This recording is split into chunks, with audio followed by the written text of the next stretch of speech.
It is time for the Drew Yari Show.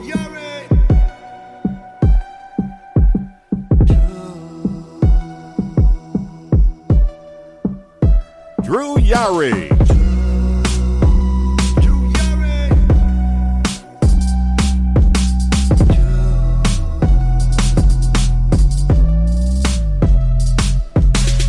Hey, what's going on, guys? It is Wednesday as usual. It's 8:08 p.m. It's actually 8:09 Central Time. And, Jesus Christ, the Young Bucks. Oof. And it is me.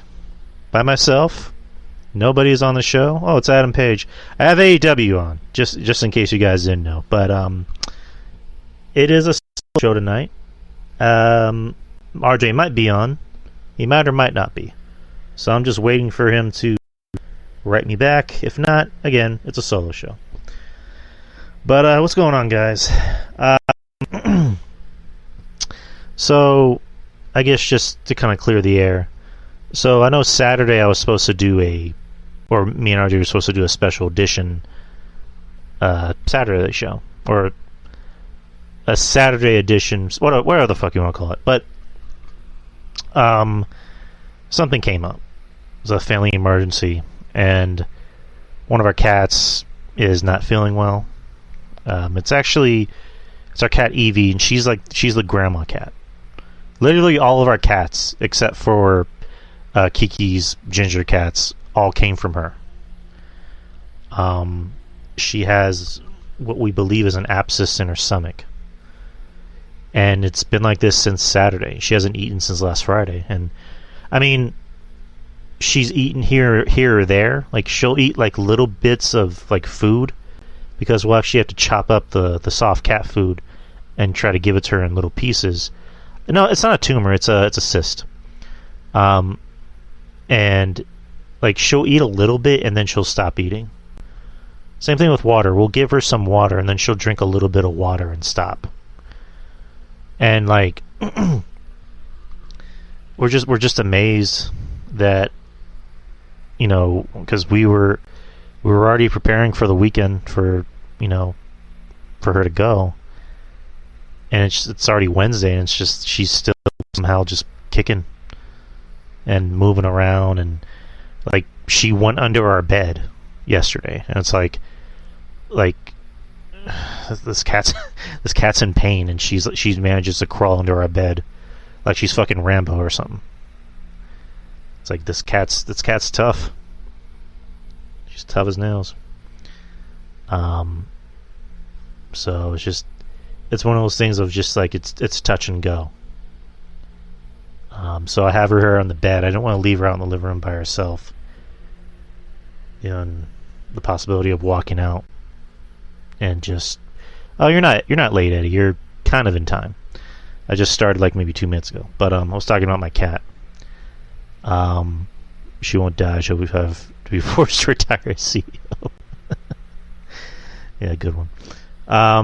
Yeah, I just have her here on the bed with me while we're recording, and I had the fan off because, she already feels kind of cold, but just again, she's still kicking.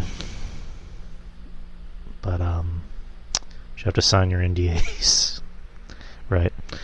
But yeah, just thank everybody for the well wishes. I'm sorry I had to cancel. I hate having to cancel for any reason. But just appreciate everybody for the well wishes, and I'm glad I could make it up to you tonight. I know there was a lot I wanted to cover on Saturday, but I wasn't able to. But today's kind of a simple show, and this is kind of like what, 5 days late, but fuck it. I'm going to talk about it. The news that everybody else is talking about in the world, that nobody else will stop talking about. Hook is the FTW champion. I mean, come on. Hook, a guy who's had 11 matches, and they put a title on him. Granted, it's a title that nobody cares about, and that means nothing. I mean, come on. That's the big news of the week, people. Oh yeah, by the way. Oh yeah, let's get to the other big news of the week. Vince McMahon last Friday on Twitter put out a tweet basically saying I'm retired. He's put I'm 77, I'm retired, then, now, forever, blah, blah, blah. Which caused a big uproar because I don't know if some of you were here for the show I did with Jeff, the special edition Patreon show, where I brought up the fact, I'm like, Vince eventually, I don't know how he's not just calling it a day. Most other CEOs, once, one story leaks, then they're out. Multiple stories started coming out, and Vince was just like, fuck him, he didn't care. And Jeff, the point he made was kind of true, which is Vince isn't like everybody else. Vince doesn't care. He's a different kind of breed of millionaire.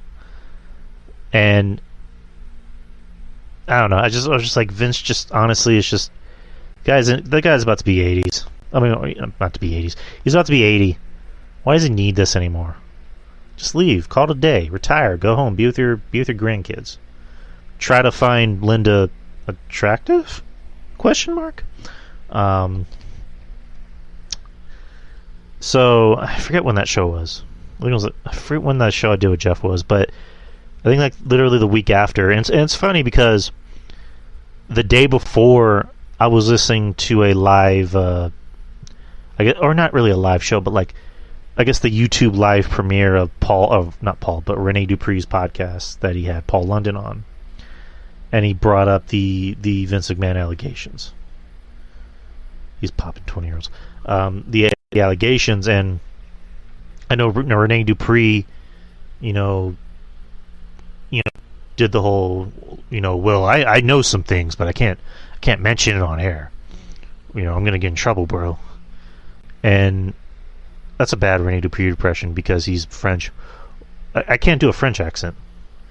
I'm not even gonna try. But Paul London brought up a story about when he used to date Ashley Massaro, and had mentioned that Ashley would confide to him and talk about how Vince was, inappropriate, and would knock on her hotel room door and call her and want her to be on a jet with him and other, fucking management and agents or whatever.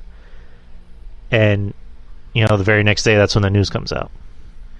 Not to say that Paul London has any, bearing or any pull with somebody's career or livelihood, but it was just an interesting coincidence. Yesterday I did a show with Ruben. Well, we did our Patreon show. It's now called Culture Attack. So I'm gonna upload that in a bit after I'm done with this show. But we were talking about it, and I had mentioned that maybe it was a thing that Triple H, Stephanie, maybe even Shane, and the board had started to maybe see things or hear about more stories that are going to come to livelihood about, more serious matters. And again, I'm not.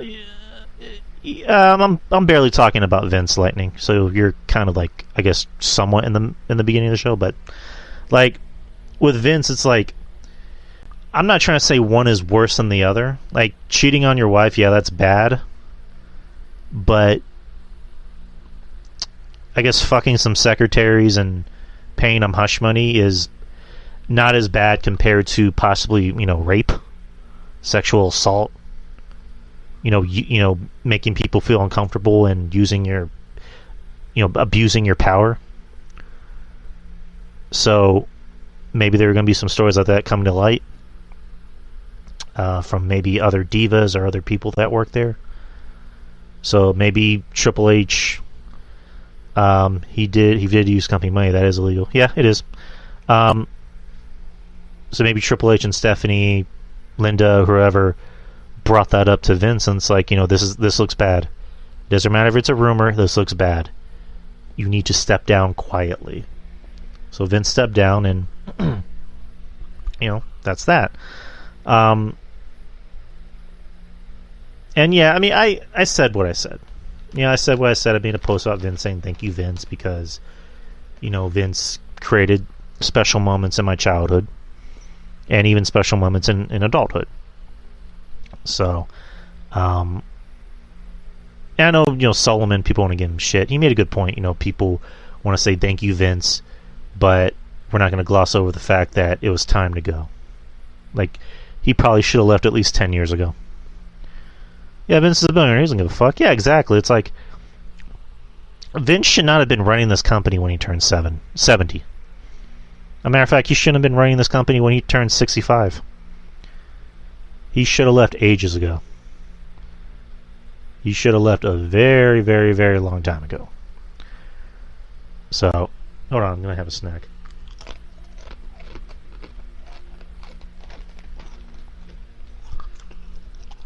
So, now we're down to, I guess, the future or whatever. So, yeah, Vince had to go and WWE did need to change, exactly. So now with the change, Triple H is now in charge of creative. He's, I don't know, is he in charge of creative and talent as well? 'Cause I know he came back as the head of talent, you know, for talent relations, but is he also both in charge of talent and creative? He's both right now. All right. So that means Johnny Laurinaitis is gone. Big John is gone.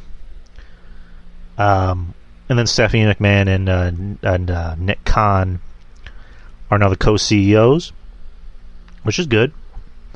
People power, budget kids. Oh yeah, I think all of Vince's guys are gone. The old heads are gone. Bruce is going to be gone pretty soon. Kevin Dunn is all but gone. Like, there's no chance in hell he's staying. He's going to be gone. Bucky Beaver. Who else? You think Michael Hayes might be gone too? Because I think Stephanie likes Michael Hayes. That's what I heard. Like when Michael Hayes went to but got inducted into the Hall of Fame, he, said Stephanie is like his little sister. I mean, I wouldn't mind if he was gone.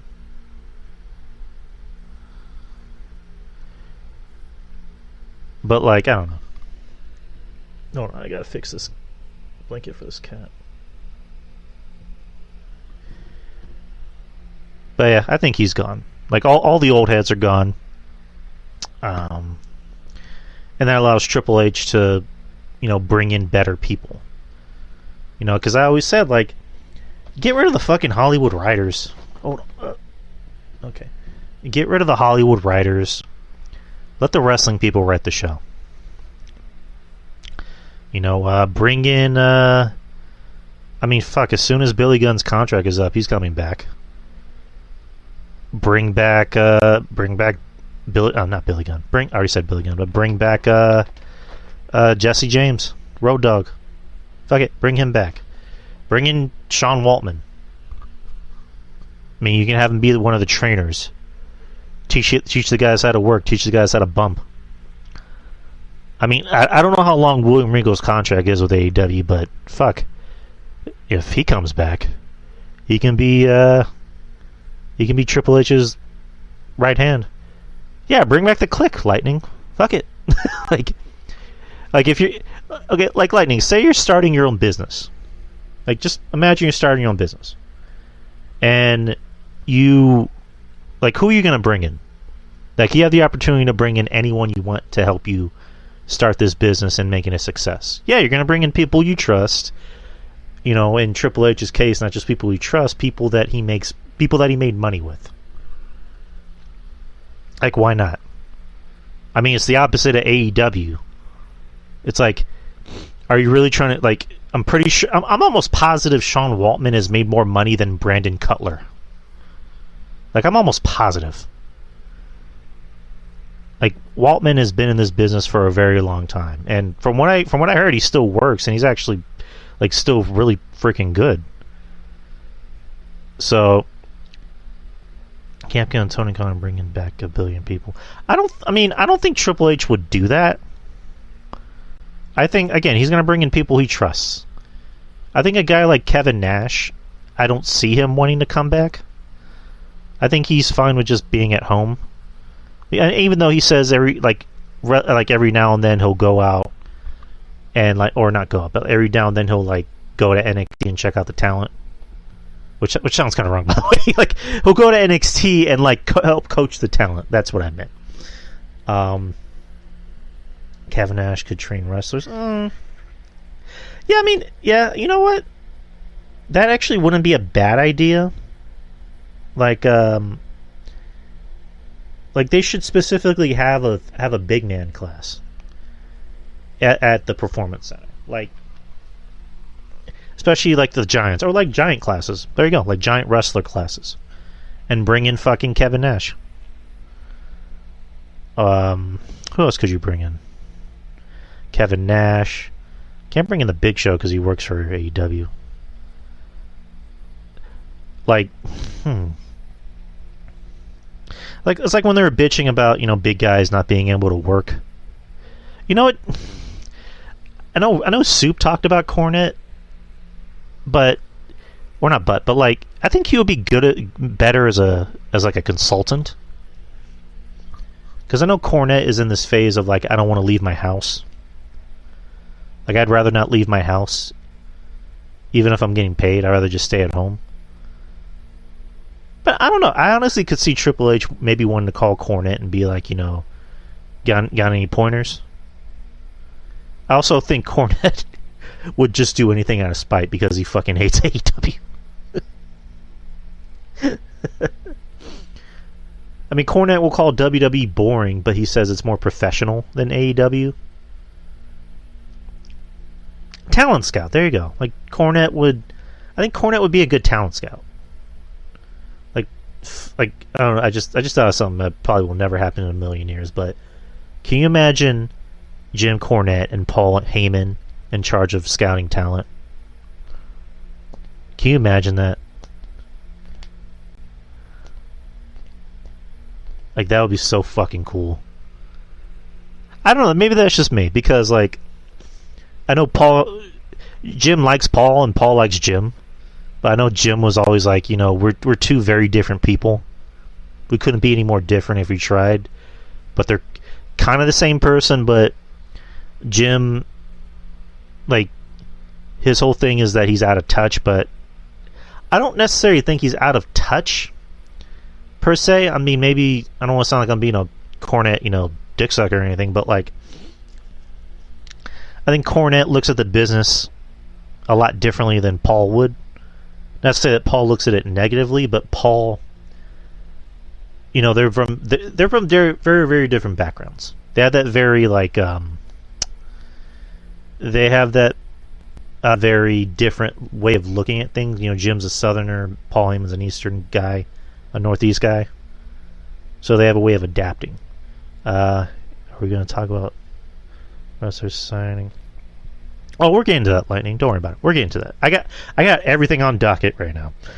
So don't you worry your pretty little head about it. But, yeah, Cornette and Payne, that'd be pretty fucking cool. Yeah, let's just talk about the stupid shit that Tony Khan says. So, the day of the announcement, Tony Khan, put out a tweet, talking about, thank you to the AEW fans for making me the longest, tenured CEO in wrestling. Don't forget to watch AEW Rampage tonight. Excelsior. You didn't really say Excelsior, but you get what I mean. But it's I can't tell what I can't tell which is more laughable about that statement. The fact that he's calling himself the longest tenured CEO, which technically wouldn't Stephanie be a CEO? Wasn't she a CEO or head of something? Before she became the head CEO or whatever. Maybe I'm wrong. Or the fact that Tony is trying to promote a show that a rerun of Supernatural would get more viewers than on TNT, on the same fucking network they're on. It's Jesus.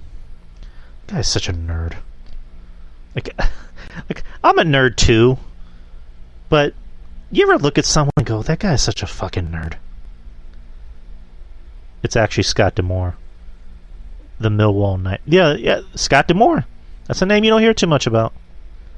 I mean, the guy still works for Impact, right? Like, how long has he worked for Impact? Since it's like infancy, since like 2002, right? 20 fucking years. The guy has worked for Impact when it was TNA, when it was NWA, when it became NWA TNA, when it became Impact Anthem Wrestling, or whatever the fuck it's called. Like, the guy has outlasted everybody in that company. He has outlasted Dixie. He has outlasted Jeff. He has outlasted Hulk, Eric Bischoff, whoever the head of Anthem was, Billy Corgan. Like, the guy's bulletproof. Like, TNA in general is bulletproof. Like, the fact that they're still going on after 20 years, it's just mind-blowing. But Scott D'Amore is still there. I mean, how does WWE not see him, especially at this point now? Like, call him and be like, hey, man, you want a job?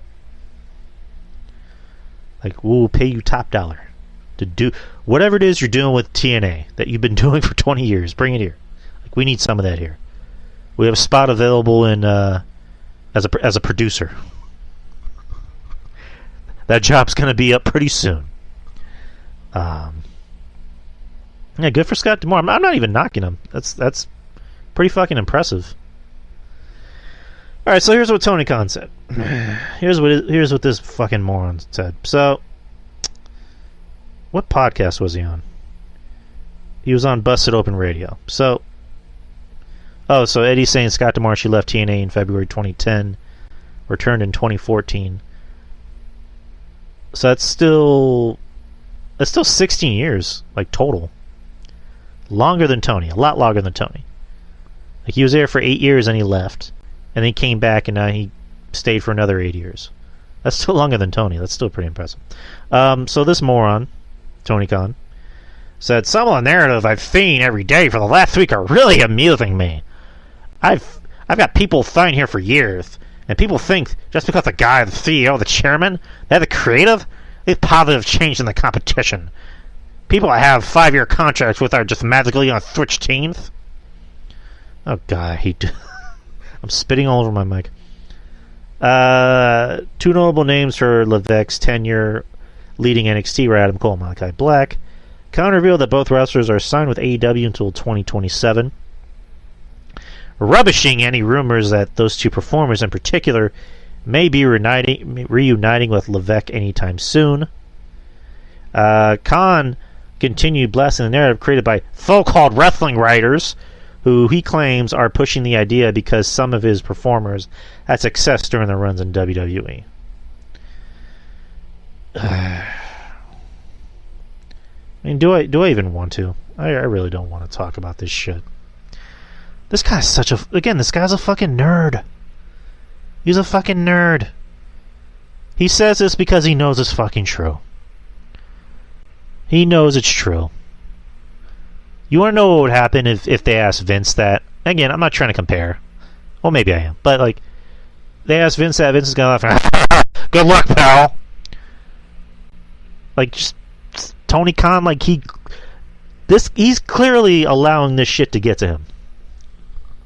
Like, the people on the internet are getting to him. The AEW haters, the ones that aren't sucking his balls and telling him how right he is. As a matter of fact, not even AEW haters. People like Mike Johnson, who aren't fucking sucking Tony's dick. I mean, he's not even sucking Triple H's dick. He's calling everything right down the middle. You know, I don't want to say Mike Johnson was saying this, but I'm just giving an example. You know, and I had said this on a friend of mine's Facebook page. Contracts can always be broken. Yeah, they're going to be there till 2027, 2024, whatever. But contracts can still be broken. People have lawyers. Contracts. MJF, I mean, for all I know, maybe he has a lawyer working on this contract. Maybe he wants to get the fuck out. I mean, apparently there's a lot of wrestlers in AEW that aren't too happy. I mean, this news is coming out every single day. I mean, it's coming out more and more. You know, wrestlers in WWE are a lot happier now with Triple H in charge.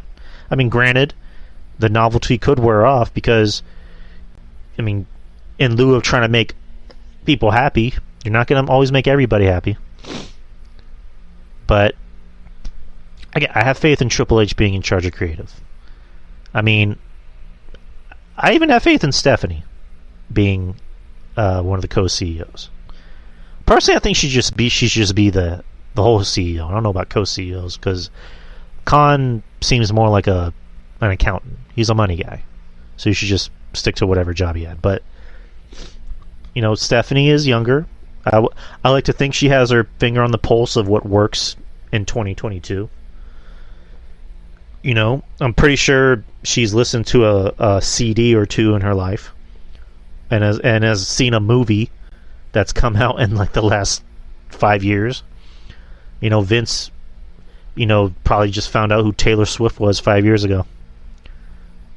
And Triple H, you know, knows what works on a wrestling show in 2022. And by the same token, he's going to make sure we're not doing the flippy-dippity-dotty shit. We're actually going to go out there and wrestle and be smart. What was I just talking about? Oh, yeah, just Tony Khan's a nerd. Shahid Khan owns the Fulham soccer team and the Jacksonville Jaguars. Tony Khan is not an owner of them either. Yeah, Tony Khan is using his dad's money. I mean, that's just, it's not even talking shit, it's the facts. He used his daddy's money.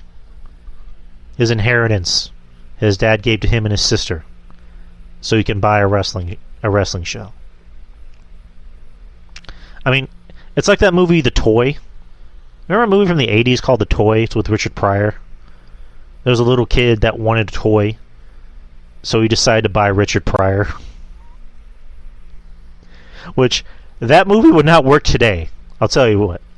I mean, as far as I can remember, I don't think the movie had any racial undertones. But, like, you know how people would be. It's like, oh, why are they buying a black guy? So, I don't know. But, that's basically Tony Khan. Tony Khan, you know, wanted something, so he decided to buy a wrestling show. But yeah, just slowly the fucking Kool-Aid is wearing off. Because you saw Jonathan Gresham. Jonathan Gresham, you know, lost the Ring of Honor title on, what is it, Saturday? To Cesaro, which everyone's saying it was a pretty good show.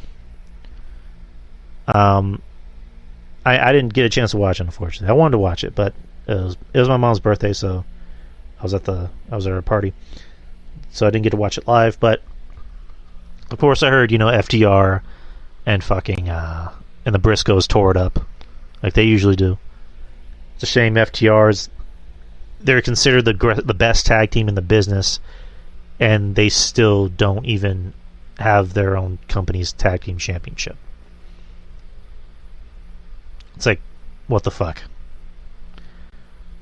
Why have all these, like, I don't feel like ranting today, but just AEW is just, if it wasn't for the show, I wouldn't watch it. I mean, it's something I have to watch. Like, unfortunately, it just is. You know, as a wrestling podcaster, I have to keep my ear on the ground for what's really going on in the wrestling world.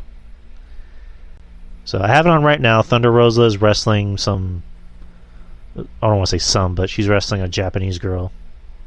Who the hell is that? At least Rosa's getting TV time. She won that title back in March on St. Patty's Day, which I was there for, and that match was bad, just BAD bad. And now she's finally getting TV time. And I don't know. Why is it that when women become heels, they just become instantly hotter?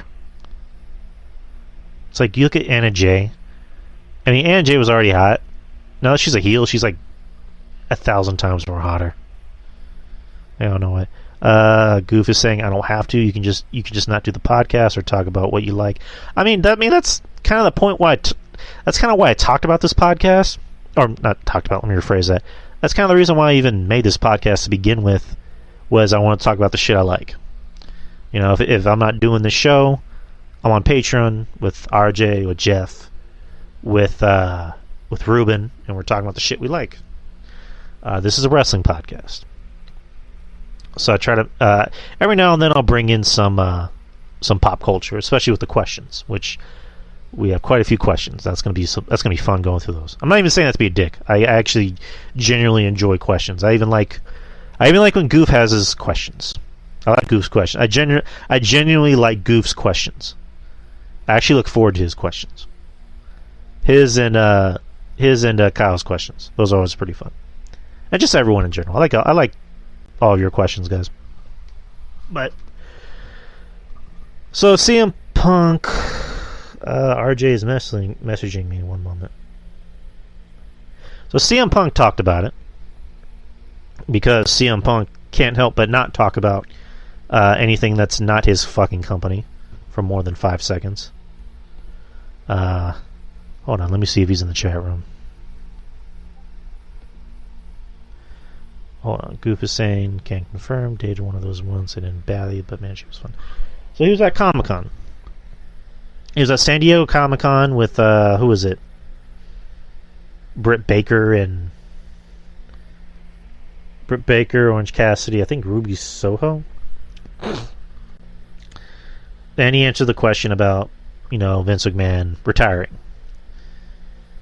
He's in a walking boot, and he just puts, you think because he's not? Oh my God, let me rephrase that.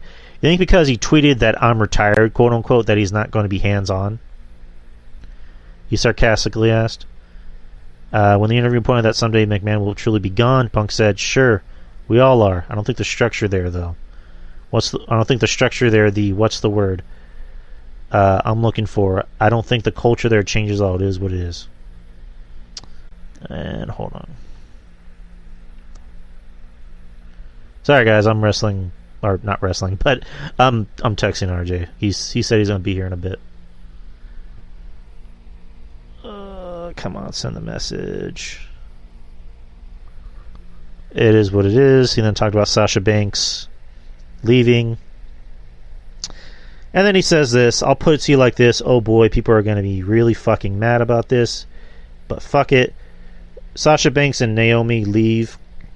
And they announce on SmackDown that gosh darn, we were so disappointed in them. They really let our fans down. Brock splits, comes back. Obviously, I think he worked the show, but where is Michael Cole saying Brock Lesnar really let these fans down? I walked out. They went on TV and called me a quitter. What's changed? What's the difference? You're going to attack these two fucking poor women who had enough and walked. They have bigger balls than everybody, so what's changed? There's nothing much that has changed. And there's people that talk about it and people who do it. The people who lick the boots and have the audacity to go on live television and say that about these two women, fucking cowards and bootlickers. The shit's ridiculous. Why didn't they do it to Brock? They did it for me. It's none of my business.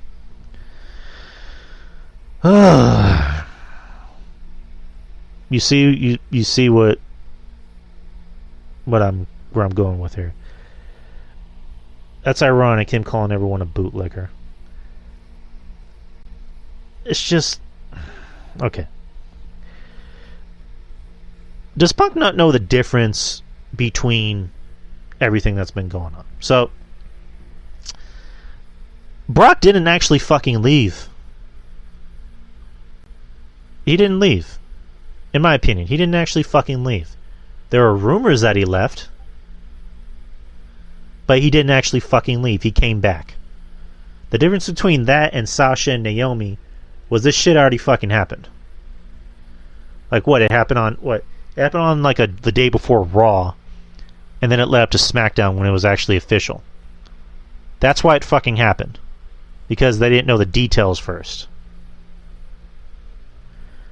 And with Punk, it's just like, Punk quit. I mean, let's just call a spade a spade. He quit. He left. I mean, you can splice it all you want. He left. He fucking left. Like, tell me what the difference is between leaving when you have a contract with someone and quitting.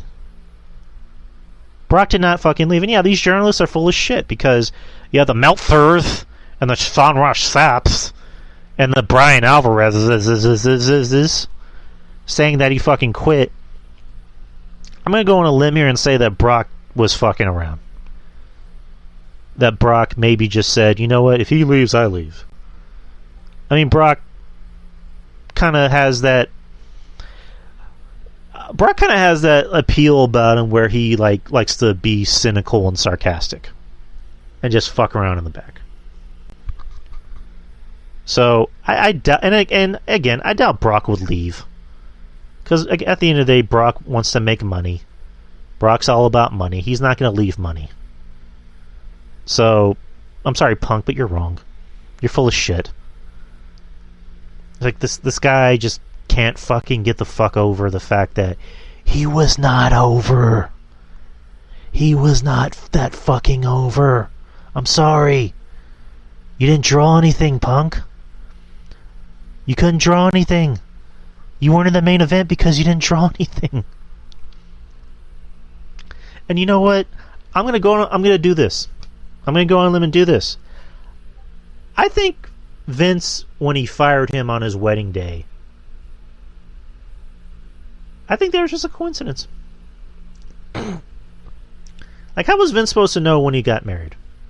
How was anyone in that company? How were they supposed to know when he was getting married? I'm done with Punk. I really am. This is a guy. This is a guy I used to like. This is a guy I really used to like, and I used to root for. He comes to AEW, and he just becomes this unbearable, just fucking whiny, little entitled bitch. He's a bitch. He's a bitch. Plain simple, bitch. Bitch ass Punk. You know how whatchamacallit, Pat McAfee calls Baron Corbin bum ass Corbin? Punk is bitch ass Punk. CM bitch, there you go. CM bitch. Like, the guy he hates other people who kiss ass, but he doesn't like when people don't kiss his ass. He'll block you if you disagree with him. It's just, how is it people go to AEW and they become so fucking unlikable? So yeah, I remember, because wasn't it like in Punk's story that, or not even Punk's story, I think Triple H, I don't know if Triple H or somebody told the story. I remember that day they fired a bunch of people, Punk included, Drew McIntyre included, and just, again, I'm done with Punk. I'm done with Punk. The guy has proven that he can't hang with today's talent. Like when Jordan Grace said, Benoit couldn't, hang with talent today because he couldn't remember matches. And it's like, Punk came back and he can't hang with fucking talent today. The guy gets fucking gassed in every match he has. And the moron, they put a title on him, he breaks his fucking foot. And he still doesn't draw shit. Oh, I see RJ. One moment.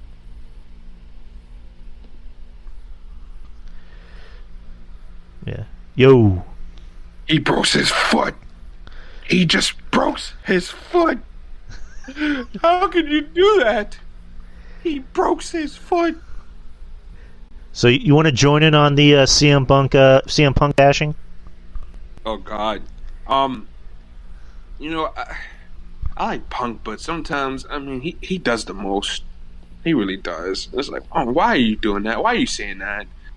And you're right. I'm pretty sure what you were saying, and then correct me if I'm wrong, but I'm pretty sure what you were saying is that CM Punk's, his injury was a result of him doing the most. It was self-inflicted. Exactly. Like he basically broke his foot on his own bad confidence. Incompetence, there you go. He's You know what I'm saying? Like I got love for him and everything like that. He's a good wrestler. He's a guy that helped pique my interest back into wrestling too. Mm-hmm. But as far as like what's going on current day now, like come on, dude. Like you're 40 something years old. It's time to really reel it back and really give to the young guys. Which I'm not gonna lie, Punk doesn't go out there and have those wild, crazy Divapalooza matches, but still at the same time, like some of his bad habits and his bad attitude is starting to rub off on people, and you can tell based on some of the stupid comments that some of the roster members be saying. I mean, you look at Danielson. Danielson, I think, is more of a positive influence on AEW than Punk is, because, like you said, and I'm glad you brought that up, because I didn't even think about that. Like, Punk's bad habits are rubbing off on people.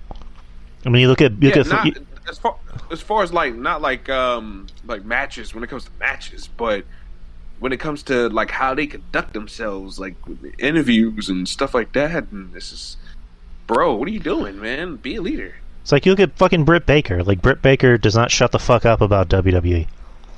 Yeah. It's like, if I went, You've never been there. It's like if I went to WWE, like, bitch, you never fucking were there. You went there for a fucking tryout match and you sucked, and you still suck. And then he talks about Jade Cargill. Is like, if she went to WWE, she'd be called fuckface McGillicuddy or something. Like, what? Why? No, it was Veronica Peppertree or Pepperstone. Sounds like a porn name. Which I don't know if you saw what I said the other day, but I was like, that is a little too cool for WWE, in my opinion. Veronica Pepperstone. I don't know, but I'm just, again, I'm done with Punk. I'm done. He's becoming Punk. Yeah, every time I see his name for a headline for like an interview or something like that, I drastically I avoid it, because it's not worth it anymore. It's just not worth it. It's like Punk, Jericho, all these guys are just like before you came in, I was talking about the was it the barbed wire everywhere match last week? Oh, and that was a shit show, man. How can you be a true wrestling fan and defend that? Like, I actually had it on while we were recording with Justin. I think Justin was watching it. I don't know if you were watching it live, but no, I was watching. I'm just like, this is fucking terrible. And it's like I'm not gonna like snub my nose at hardcore stuff, which at this point I kind of am, because I'm done with the deathmatch barbed wire bullshit. Like, right. What people are failing to realize is that kind of stuff has a niche audience, man, which is fine. That's fine. Doing something every once in a while, and having that be like an attraction for a certain amount of people within the wrestling business, that's fine. That's cool. Just like technical wrestling, I always make the joke all the time, doing a triple threat wrist lock with a bridge, and you grab the guy's foot and twist it, and you know what I'm saying, like crank his neck back at the same time. Like, that has a place in wrestling, but that's for a niche audience. That's an acquired taste. And if you don't care about it, you're not gonna watch it. And I'm sorry, like, even I had some of the hardcore diehard AEW fans talking about it in the group chat, one of the group chats I'm in on Twitter, and they were even like, yeah, that was not good, that was a little too much. And the thing that had me the most, this is before Cornette and them even broke it down, because I was kind of confused at this part too, was when all the 2.0 guys, all of Jericho's jack-off squad, when they started sliding out of the goddamn shark cage, when fucking couldn't get the fucking key. I'm like, well, wait a minute, hold on. Oh, okay, that motherfucker right there and that motherfucker right there slide out of the cage with no problem. Though, what was the whole purpose of them being in it? Because Tay Conti can't open a fucking cage, apparently. I'm like, what the hell? Like, I was close to just muting my mic and just laughing, because that was just like, what the fuck? Like, what in the French fried titty fuck, as Cornette would say. It's like, Jesus. And speaking of what the fuck, Daniel Garcia is main eventing Dynamite with Bryan Danielson. That's all. Well, that's all Danielson there. All of Daniel Garcia's fans can sit there and pretend like he's the reason why. He's a draw and all this, that, and the other. But that's Bryan Danielson's call. And Danielson's bleeding. Dude, come on. His first match back in months. Yeah. Come on. And I'm starting to think that some of Moxley's bad habits are starting to rub off on Danielson too. Wait, Danielson wasn't bleeding or anything like that months ago, but now all of a sudden he is?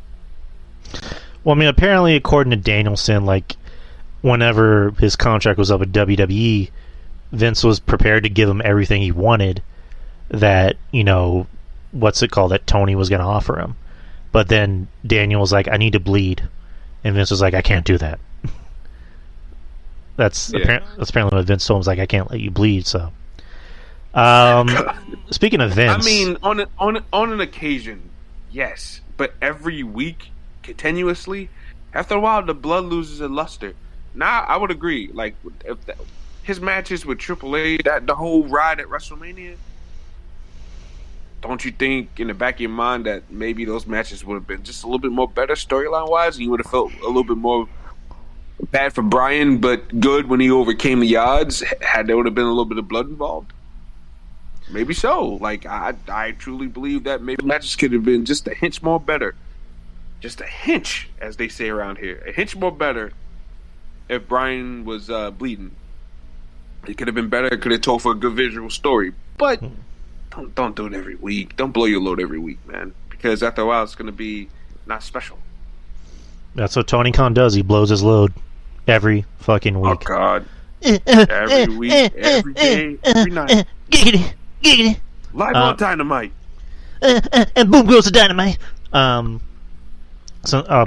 to Vince. So, like I mentioned, me and RJ were supposed to do a Saturday show, but I had to cancel due to a family emergency. That was the day I hope everything's going good with that. By the way, sorry. I got the little girl on the bed right now, so she's. I was telling her, but it's at this point it's kind of touch and go. She's drinking a little bit of water, and she maybe eats a little bit of food, but she's getting real skinny, and I don't know, it's one of those things of just like, that's why I brought her on the bed with me, because I didn't want her to like be out in the living room by herself and then just possibly walk out to something that I don't want to see. So that's why I just brought her in with me. So, but she's okay-ish. It's weird because yesterday she went under her bed, like all the way on the other side of her bed. I'm like, this bitch is kind of messed up. This bitch is supposed to be in pain, and she crawled under her bed like she's fucking Rambo, like crazy. Good Lord. Yeah, she's a maybe tough. A last act of defiance, maybe. Maybe. I mean, she's a tough cat. She's too mean to die. Oh, that's the best way to put it. She's too mean to die. Like Mr. T. Beautiful. Mr. T, he supposedly yelled the cancer out of him that he had a long time ago. He yelled the cancer out Mr. of T him. ain't gonna fall to Mr. C. He yelled it out of him. Someone get that cancer being a real disease. You a punk. You ain't shit. You ain't shit. I knocked Rocky Balboa's ass out. I did it. You saw it. So is that how Roman went to remission? Mr. T just yelled the fucking leukemia out of him. Get out, Roman's body, leukemia. You ain't shit. You a fool. Why you mess with the head of the table? Leukemia, you in the real disease. Leukemia? Who the fuck are you? Never heard of you. Oh shit! Get out of him! Yeah, oh my god. God damn it. But anyways, back to the subject again. So, Vince last Friday decided to give the deuces and said, "I'm out of here. I'm out of here, motherfuckers." And yeah, Vince is gone, retired, went home, and is I don't know, doing whatever he does when he's not working. So. What is It's weird because he's always working. Which, you know what? A lot of people have been implying that Vince isn't really retired. That I know Vince Russo brought it up. It's like, you know, do you really think he's retired and not hands-on with that company in some way? Which, that would just be weird. But, like, just what do you think overall about the news Vince being gone, his legacy? I'll tell you what. Isn't WWE a publicly, traded company and stuff like that? Yeah. If he's lying, they could potentially get in trouble for that, correct? Right. Yeah, so I don't know. Like, I would want to believe that too, trust me, because, I mean, that's somebody, he's 77 years old, he built this thing up. It's kind of hard to just, out of nowhere, say, hey, fuck it, and just retire. So, I mean, I see where Vince is coming from, Vince Russo, that is. I see where he's coming from, but I think Vince is done here. He's got too much on his plate. There's supposedly more is out there, and I just think he's done. I think he doesn't want any more negative blowback on the company. Let Triple H and Stephanie run it. Let them do what they got to do. That's a nice little distraction to deflect the heat off of me or whatever. And yeah, let's just see what the hell happens. So now with Vince gone, Triple H is now in charge of creative, officially. Yeah, he is. He's both in charge of creative and talent. So, bye-bye, Johnny. Stephanie McMahon and Nick Khan are both co-CEOs. I got no problem with that. Which, let me ask you something. Let me tell you why. Go ahead. Let me tell you why.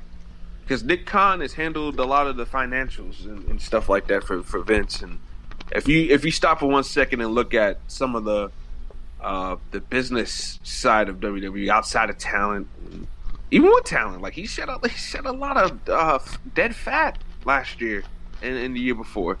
You know, let's not sit here and pretend like all those people that WWE cut over the last 2 years have been superstar potential. There's a few diamonds in there that could have made you some money that were head scratching moves, but not all those people were, gonna draw you money. So we got to stop pretending. Oh, why did they release? I don't know. No Way Jose. Oh, even though I was always confused because that dude was like 6'6" legit. That dude's huge. We saw him in person. He is a big man, and I couldn't understand what the life of me. Especially with hearing all the rumors over the years about Vince wanting a new Latin star that was young. I couldn't understand why Vince McMahon couldn't find anything to do with No Way Jose.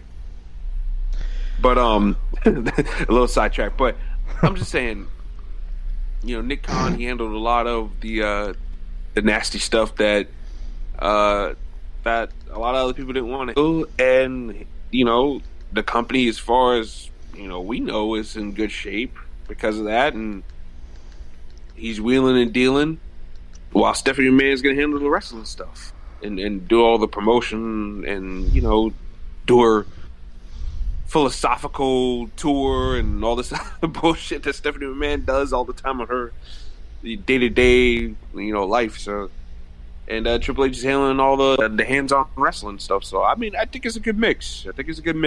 At top. I mean, I'm fine with Stephanie. I know people were, I guess, a little worried. They're trying to see like, oh, she's gonna run the company like a woman. It's like, okay. Well, let me break it down to you. Stephanie McMahon has been at Vince's side for years. When they brought her in as a college intern, or even like back in the day when she was a kid and she came in and like, from what I heard, like her and Shane like helped set up rings. Like she actually worked. She wasn't like Tony. She didn't just like do nothing and get a fucking inheritance. No, like Stephanie actually worked for her money. She still does. I mean, we can give her shit all she wants. Like she works for her money. I mean, she works for that body too, but she works for her money. Oh, good Lord. And Stephanie, like, just imagine this.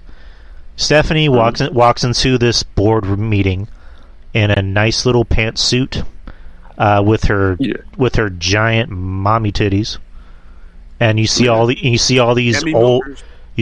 old crusty white men that are possibly racist and sexist, and and Stephanie knows how to handle them. She knows how to talk to them, and she knows how to be a vicious bitch. Probably, how she learned how to be a vicious bitch? dad. Her daddy. As a matter of fact, I think she's even more ruthless than her dad. In my opinion. Especially if these rumors are led to be true. So, I mean, she seems like the type of person that would tell somebody to their face, you know, I own you, I own your soul, and at the same time, I'm giving you enough money to put your kids through college. And she would smile the whole fucking time and shake their hand while these old white men are calling her a bitch. So, I think Stephanie can handle it. And also, she's younger. So, I would like to think that Stephanie has at least seen a movie in the past year and has heard a Taylor Swift song, probably. Like, Vince... I just don't want it as pay-per-view theme songs, though. Alright, fair enough. But, like, I think Triple H might be handled... I think Triple H would handle that. Like, Triple H... Thank you. You know, picks better songs for wrestling pay-per-views. Like, remember NXT... All those takeover theme songs were fucking great. Like Poppy, like, who was it, Slipknot? Just people that bands have actually heard of. NXT only had one shitty-ass song, and that was that Rage song from back in, 2017, 2018? That was the only shitty NXT theme song they've had, but all the others were fucking great.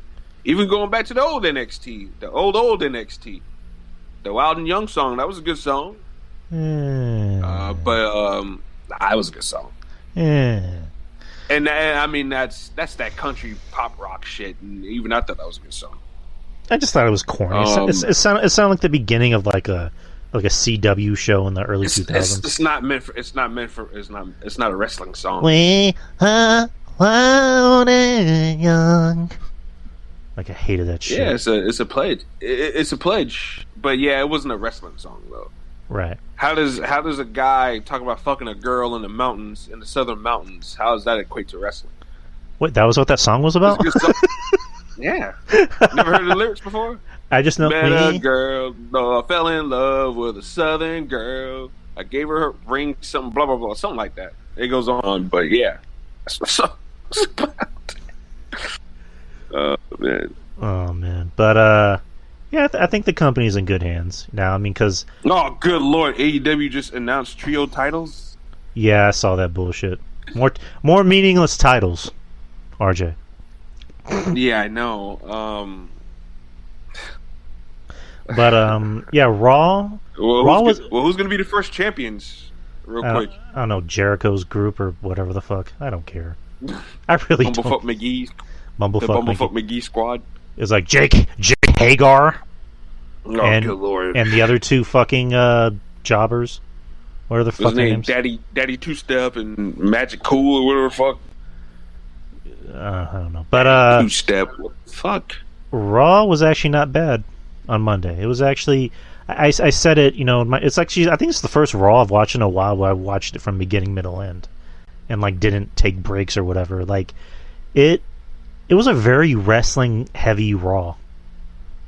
Like, well, Vince McMahon apparently wrote it. Really? Well, I mean, I can imagine maybe that was the last thing Vince did, but, like, it was a very wrestling-heavy Raw. Like, matches actually had segments. There was actually, like, 3 segments per match. I mean, there was the tag match with AJ and Dolph against American Alpha. I think that was, like, 5 or 6 minutes, but every other match, like, actually there was a meaning to it and there was a point to it. And no stupid... Which is a shame, because, you know, that match could have been great. Oh, yeah. Like, had it would have been given more time, because I think a lot of people sleep on Chad and Otis, man. Those guys can work, man. Oh, yeah, I love Chad. I love Chad and I like Otis. I like Otis better in this role. But I was going to say was that... I like Otis more in this role, too. Like, he's more... I could take him more serious. He even loved the, oh, yeah, and the slap in the belly and all that shit. I thought that was funny, and I used to go around mocking it all the time, too. But if this is going to get him, you know, to a level where we could take him seriously, hell, I tell you what, if they did what they did with him 2 years ago and gave him the money in the bank now, I think I'd take it. Him squashing motherfuckers, Chad Gable, go ahead and squash him every week and this, that, and the other until he cashes in. I'm good with that. I'd be good with that. And the best You're part of producing another monster. The best part of the show, no stupid 24/7 segments. That title's going bye-bye. Like, one of many things that Triple H needs to do, get rid of the 24/7 title, get rid of that third hour of Raw, And like there's an old interview that came up with Triple H on Steve Austin's podcast where he said, personally I hate doing the third segment of Raw, and I think Steve Austin was like, is it something that you're committed to? And he said it's up to the network, or no. He said this. He said it's up to Vince, and Vince is not here anymore. So I'm not saying I'm not up to the network, but yeah, no. I mean, that's a good point. That's a good point that you brought that up, because I was even thinking about that. Yeah, because he's like writing that third hour is death, like his words. I just think that I don't. There's pros and cons to it, but they never touched on the pros the right way, in my opinion. The show should have been more like, if you're gonna have a 3 show, you should have more talent on it and do more interesting stuff with them on it. Right. But instead, it was an excuse to do more stupid angles with people that we've seen, So, like a 3-hour Raw would have worked in the Attitude Era, or in the Ruthless Aggression Era. Definitely, yeah, you're right. It definitely would have worked, because how many nights Raw would go off and you're like, damn man, I can't wait to see what happens next week. Yeah, that was now me. It's like, back in the day when I was a kid, as soon as I saw that logo on the bottom that said copyright WWE, I'm like, aw. Nah, man. Nowadays it's like, when's this shit over? Like, I don't know. Like they they really should seriously consider getting rid of that third hour. And I'm not gonna sit here and act like I'm surprised that they don't. But I can imagine Triple H wanting to be like, let's try to get rid of that third hour. like it's just, we don't need a 3-hour wrestling show on TV. Sometimes less is more. Right. I mean, same thing with NXT. NXT, I don't think should be 1 hour. Oh yeah, 1 hour and back on the network. Better when it was an hour. I mean, when they had the talent to back it up, that golden era of NXT. Even when they tried to do it on when they had Gargano and Cole and Riddle still, it was like, nah, man, because it lost its luster of seeing the rotation. I used to call it all the time, where you see certain guys this week, and then you saw another batch of guys the next week, and then you saw the batch 3 the next week. Like, it was so smooth back in 2012, all the way up to the point where they put it on damn USA. Mm-hmm. And it's just like, these guys are losing their luster after a while, because and what Triple H used to do was, he used to be smart. Like, he used to save these guys from themselves in a way, and then have them go out there and just kill it at the takeovers while still building up the story, beefing it up in ways that you really couldn't see or that you didn't pay attention to, by not letting them go out there and wrestle every week. You know what I'm saying? And maybe just gave the crowd a little bit of a dark match or something like that to whet the appetite of a certain person. But other than that, like, Triple H used to play that shit smart with the rotation. I think that's something he might needs to go back to, especially with the NXT 2.0, where got a lot of green. You got more green than gold and pink in that ring, pal. So I think 1 hour might do the trick. And I agree. Less is more sometimes, And just like, because Raw used to be 8 to 10. Fuck no. What happened? What happened? All right, so Daniel Garcia pinned Bryan Danielson. Whose call is that? Tony Khan. Whose call is that? Whose cock is Daniel Garcia's saw? Booker of the fucking year. Booker of the fucking year, dude. What do we talk about? Wait a minute. Powerhouse Hobbs turned on Ricky Starks. What the fuck is going on? It's the Booker of the year. What else can I say? These guys. Oh my god. What did we say a while ago, RJ? What did we say? Anyone who sees Britt sucking Tony's dick, they will get a push. Daniel Garcia obviously saw Tony's dick in some form or fashion, so now he's got a push. He saw it. 2.0 saw it. Wheeler Useless saw it. Oh, God. But Ricky Starks apparently didn't see it. Powerhouse Hobbs apparently didn't see it. What the fuck is going? How the hell you break? Oh my! Seriously, and people will defend this online too. Well, power. Oh my god. Oh, and then Ricky Stark. Oh, and then Ricky. Didn't have a chance. Ricky Starks just he also lost the FTW title. To Powerhouse Hobbs too. No. To who? Guess. I'll give you two. Matter of fact, I'll give you. Fuckhausen. No. Hey, nobody in the chat room say it. Don't be in the chat room say it. I want RJ to guess this on his own. All right. Not Fuckhausen. I'll give you three guesses. I'll give you three guesses. Three guesses. Okay, here we go. What's your first guess? Fuckhausen. No. Try again. Orange Cassidy. Nope. One more time. Oh shit. Come on, think. Think twinkier. Think twinkier. Chuck Taylor. Nope. Do you want one more guess? Wait a minute. One of the Bucks took it. Nope. You said Twinkier. Do you want to know who did it? All right, just tell me who did it, because I might have a feeling I'm gonna lose my mind. Hook.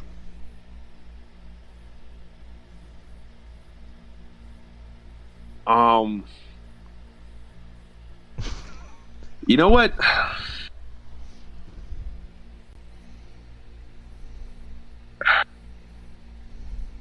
Like, okay, is he with? Okay. So I got more questions than I got answers. So, is Hobbs still with Team Taz? Like, what's the deal? Who's the babyface and who's the heel here? Okay, let me break it down for you. So, Starks had the match with Danhausen, and it was actually a squash, Right. which is Which is what fucking Orange Cassidy should have fucking done with fucking Wardlow, and now Wardlow just looks like another big goof. Yeah. So it was a squash. He wins, gets on the mic, and decides to call somebody else out.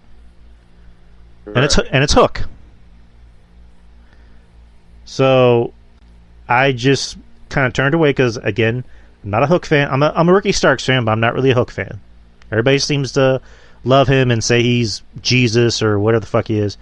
I'm not a fan of this. I don't. Jesus, but I get the appeal. I'm not a fan. So he beats Ricky Starks by submission.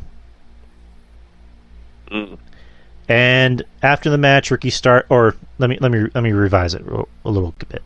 So Hobbs comes out and stands behind Starks. Starks gives a babyface speech.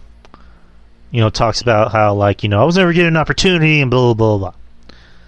And then Hobbs just clotheslines him from the back and starts beating the shit out of him. So that's what happened. Hook didn't do anything. He didn't say anything. He didn't emote.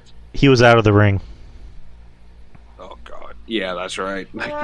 He's all about his business. He usually drags himself to the back, but again, we're breaking up Team Taz. What? Because especially now that you have trios titles. Like what? Like that's another team down. I'm telling you, everything organic that I like in this company.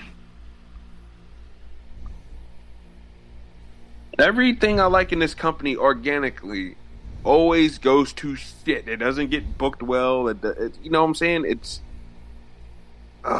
Team Taz was perfect. Even when they first put the group together, like you guys can say whatever the fuck you want to say about Brian Cage and his work ethic and this, that, and the other, and people, he's not good, which is kind of insane to me, but because of how scary agile this guy is, and I would say he does rely on that a little too much instead of just being a powerhouse guy. But as shown in Impact and Lucha Underground, he could be that guy when need be. I just think with AEW, sometimes going balls to the wall is exactly what you have to do to these fans, and certain guys can't really pull it off.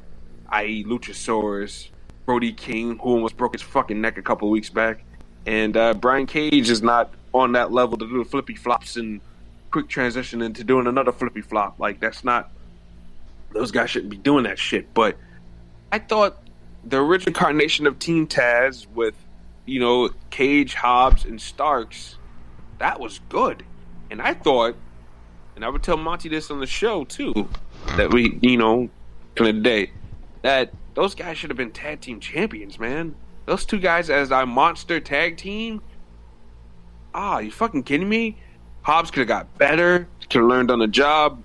Cage, that would have given him something else to do besides hold that belt. Let's be honest. Let's be real. Look, I like Taz to a certain degree, but that FTW title means dick all of nothing. And Hook having it right now, it means nothing. You're holding your own man's belt. It means nothing. It's not an accomplishment. Nope. So Cage and Hobbs being like these monster tag team, this monster tag team running through the tag team division, having tag team that could have been fun to watch if they would have booked that the right way too. But no, we got to split Brian Cage up because they weren't using Brian Cage the right way, and his wife complained about it. Which, guess what? She had every right to do at this point, don't you think? Well, there's a lot of preferential treatment going on. How do you have a guy like Brian Cage on the fucking bench? Yes, I agree. I agree. He's not the great promo. The Lucha Underground kind of hit that a whole lot. Impact, they tape it far in advance, so they edit out all the stuff and keep all the good stuff. They do the Paul Heyman special, but it's just ridiculous, man. How you have a guy like that on the bench wasting his prime because his wife told the truth. And then you take him away from Team Taz, and you do absolutely nothing with him since. And then you got this guy, Powerhouse Hobbs, who's another guy that has great potential. And you and I have been talking about this guy for a while. Then you got Ricky Starks, who is charismatic as the day is long. I haven't seen a guy with that much pizzazz, that much... he's got it all, man. He can work, he can talk, he looks like a champion, he looks the part. There's not one complaint. He's not too small. He's a smaller, slender man, but he's not embarrassingly small to the point where you go, I can't buy this guy in the main event, or I can't buy this guy in the mid card. He's a nice average size for wrestling. You can't do anything greater with him besides have Taz's fucking little science fair project that holding around. Come on, this is ridiculous. For who? Daniel Garcia? He's no charisma. He's apparently seen the goods, and by the goods I mean Wheeler Yuta gets a stronger push than Starks because he bled in a match. RJ, he bled. He was bleeding. I don't care. He has no charisma whatsoever, man. None. Zero. Come on. It doesn't make any sense, man. It doesn't make any sense to me. That's why we do these stupid little jokes on Tony Khan, because some of the shit, for this guy to be the book of the year, right? He does a lot of shit that doesn't make any sense, and this is one of them. You had something good going. Those guys were actually fucking cool. Whereas the Young Bucks, they struggle to be tryhards. You got a lot of other people on the roster struggling to be tryhards, but Team Taz was actually fucking cool, man. They were cool. You got two big jack guys and the two, the handsome guys. You had Hook and Starks. Then you had Hobbs and Cage. That was a nice, for lack of a better term, Anna, that was a nice foursome, okay? And then you have Taz who can do the talking too. Come on, that to me, Team Taz for a while there last year, when the whole thing was still together, I'm like, this is a damn good. This is a damn good team right here. And now it's all shit now. Ricky Starks, hey, pick up Cody Rhodes' phone call. That's all I gotta say, pal. When that contract is up, I don't know how much longer he has on his deal, but Ricky Starks needs to reach out to Cody Rhodes and Triple H. Because unless they give him the TNT title or give him something else strong within the next couple of months, this whole shit is pointless. Yeah, Starks is I have a feeling he's going to be there by next year. I mean, MJF. I wouldn't be surprised if MJF has a lawyer trying to get him out of his deal right now, and just other. I mean, other Cody. I guess it sounds weird to say Cody guys. The guys Cody brought to the dance that we know of, and those guys are that. Let me ask you a question. Huh? Because as I'm saying that, maybe I'm starting to, perk up a little bit. But you think there's some heat? Tony Khan is treating all the guys Cody's brought in. Give me 1 second. I got to go open the door. 1 minute. Uh-huh. Shit. Hold up.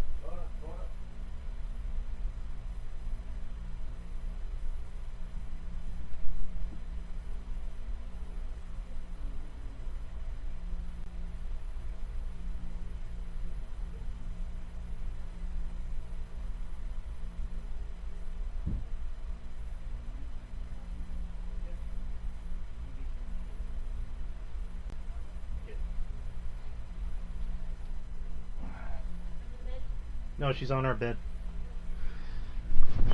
Alright, I'm back. So what was your question? You're asking something about who has heat with who? I said, do you think Tony Khan has, or all of Cody's guys, the ones that he brought to the dance, the ones that he's personally endorsed, the ones that he's personally worked with, do you think those guys have heat with Tony Khan? Because of Cody leaving? You know what? Nothing would surprise me. I'm starting to think that. Like all the Cody guys, all the guys that he brought in, and like, don't get me wrong, some of them weren't ready for prime time. Like Brock Anderson, he's got potential and whatnot, but he ain't his old man yet, and that's fine. That's cool. Let him learn. Let him get. Let him be ready. Mm-hmm. Same thing with Lee Johnson. He's been around for a while. That man can't sniff TV time either. And like I said, if he's not ready, then fine. That's fair. But then you get to guys like, I don't know, Anthony Ogogo strikes me as a Cody guy. Where is he? I can't find him. Where's he been? I can't find him. Who else is a Cody guy? I know Cody brought in that Nick Camarado guy. He's a monster. Pretty green, but he's a hell of a monster. You mean to tell me you can't find a spot for this guy on TV to do something? Wardlow? Even if it's not in the ring, like he can't be a bodyguard to somebody, and maybe he might be a bodyguard to somebody. Who knows? But I'm just saying, like, you can't find a role for any of these people. All these people in Cody's camp, MJF hasn't been on TV in like 2 months. It feels like 2 months since the last time you've seen MJF on TV. Am I right on that? Oh yeah, we covered that. The night that happened, we covered it. Mm-hmm.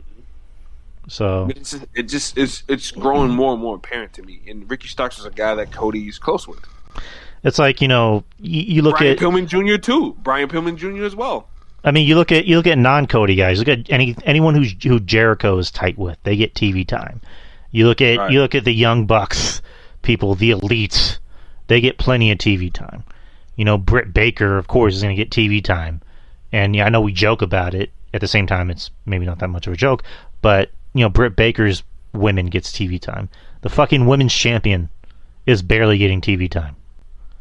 And it's just like, you might have struck gold with something. Like, fuck, is Tony really that much of a petty asshole? I don't know, man, but I'm starting to think it because, like I said, none of Cody's guys are getting television time. None of his guys are getting television time, or his brother. If they are, they're not booked in a high position or a position to look good. So Hobbs and Starks are gonna feud with each other after not showing any type of signs of dissension or nothing. That's dissension. That to me, that's shock value television. So what's Hobbs gonna say? Generic, he was holding me back thing? Is that what we're gonna do next week? When he explains himself? He was holding me back, fool. Like, oh god damn. I didn't know Hobbs felt like Mr. T. I don't. That'd be cool if he did. That that would be funny as fuck. I think he should get a push off that alone if that was the case. But goddamn cancer, hold me back. Goddamn, I had to yell at that cancer. Get me, fool. Ricky Starks was cancer to me. He's holding me back. He's holding me back. He's holding me down in my soul. I love my mama every day. Love my mama. Mother's Day, Valentine's Day, Christmas Day, Groundhog's Day, Flag Day, Yeah. Boxing Day. Oh man. The resurrection of Jesus Day. Oh man, Will Hobbs coming out as Mr. T next week. Book it. Somewhere Vince is like, son of a bitch. I want to put this guy in chains. He just calls Stephanie. Book Will Hobbs as Mr. T. It's like, Dad, Will Hobbs doesn't work for our company. Book him, goddammit. Dad, you're retired. Shit. I have to go back to finding your mom attractive? Fuck. God damn it. Man, but yeah, man, it's but no, it's just that's stupid, man. Meanwhile, you're putting all this stupid shit with Jericho on television, and I get it. Jericho's a star, but who is really liking this Jericho Appreciation Society shit show? Like who is this for? You want to know the answer to that? You want to know it's going to be jokes. You want to know the answer to that? You know who it's for? It's for Jericho. It's for Jericho. His ego. It's to feed his ego. It sucks. It sucks. Like, but they're sucking Jericho's dick. So that's all that matters to him. It doesn't matter that it sucks. It doesn't matter that it's embarrassing. At this point, Jericho is probably the most embarrassing wrestler in wrestling right now. It's like, I made the joke of like, you remember when Jericho was the undisputed champion? You remember that? Remember when he main evented WrestleMania against Triple H? When he wrestled Shawn Michaels? What have I become? It's a beautiful day. It's a beautiful day. No, wrong song. It's just like, do you remember when this guy was a star? And now he's doing this. It's just like, I know we talk about, Jericho got in shape because he wants to go back or he's going to go back. At this point, I'm pretty sure Triple H is like, nah, you keep him. Nah, fuck him. Fuck him. But I don't want his ass back. I'd rather have Test. Test?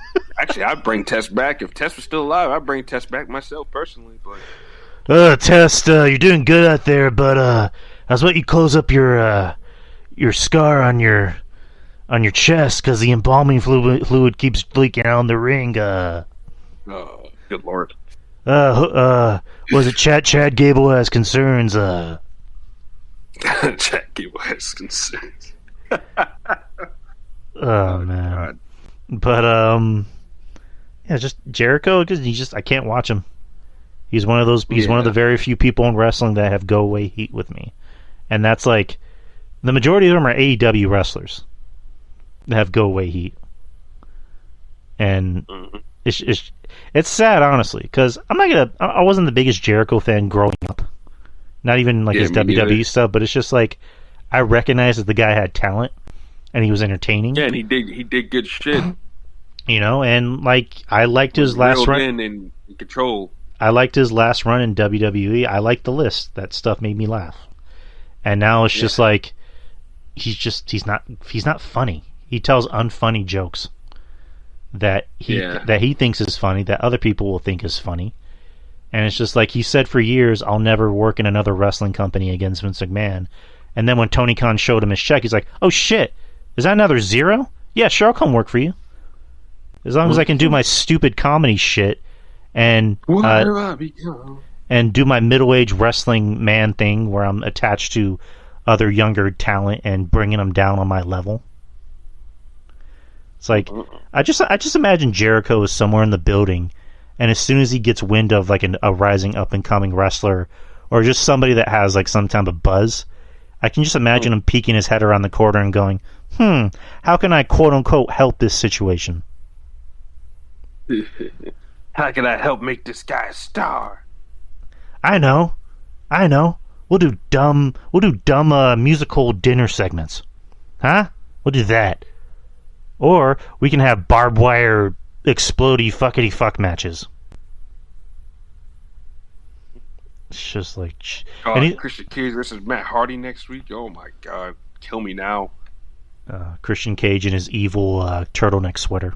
I love it. More news. Wrestling news. They just announced WrestleMania 40 will be in Philadelphia. It'll be 2 nights as usual. Saturday, April 6th and Sunday, April 7th. It'll be at the Lincoln Financial Field, which is the home of the Philadelphia Eagles. The last time WrestleMania was in Philly was in 1999 at the Wells Fargo Center. It was named the First Union Center before it was the Wells Fargo Center. And the main event was Steve Austin versus The Rock. I remember that. That was the first WrestleMania I watched. So good for Mania. Let's see. Let's get into SummerSlam predictions. You ready? Yeah. All right. So SummerSlam is this Saturday. Saturday pay-per-view, Nashville, Tennessee, at the Nissan Stadium, July 30th. It is the first WWE pay-per-view without Vince McMahon. So Triple H is his first wrestling pay-per-view, or his first main roster pay-per-view where he's in charge of creative. And apparently he's going to pull out all stops. He's going to make a big creative splash, is what I heard. So, which good, because SummerSlam is one of the big four. So, right. One of my favorites, personally. Before we get to the matches, one match was actually pulled. Seth Rollins and Matt Riddle are pulled from the card due to injury. Matt Riddle suffered a brachial plexus injury. The storyline explanation is that Riddle suffered a brachial plexus injury after being attacked by Rollins on Monday Night Raw. There is no word right now on when the match will happen.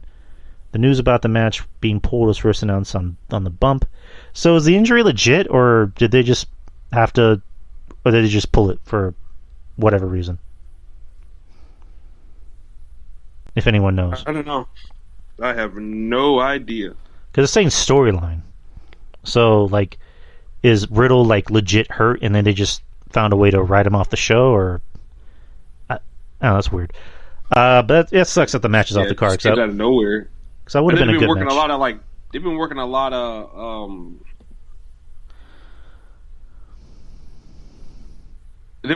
lot of big, like, street fights at all the house shows for the last, like, month and some change. So maybe an injury was,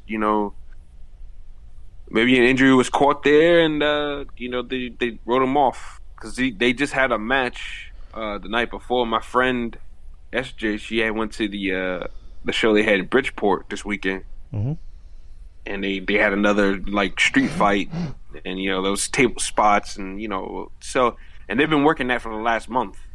So I don't know. That's an easier way to get an injury. So yeah, it don't surprise me none. So basically, because I don't know. Seth pretty much said that he's off the card. So I don't think there's going to be, like, a thing where he's like, open challenge, guys, and then somebody comes out. So I think Seth. Whose game is it? LA Knight. LA Knight versus Seth Rollins. That would be cool. I wouldn't mind that. But yeah, I think Seth put on Twitter that he's off of SummerSlam, like, officially. So I think they'll. I mean, it wouldn't surprise me. He put that on Twitter for a reason. All right. I mean, it wouldn't surprise me if he came out, but so for now, there's 8 matches. No telling which match will be a pre-show match. I don't think there's going to be any pre-show matches, but let's start with on the bottom: Mysterios versus Judgment Day. No disqualification tag match. I think.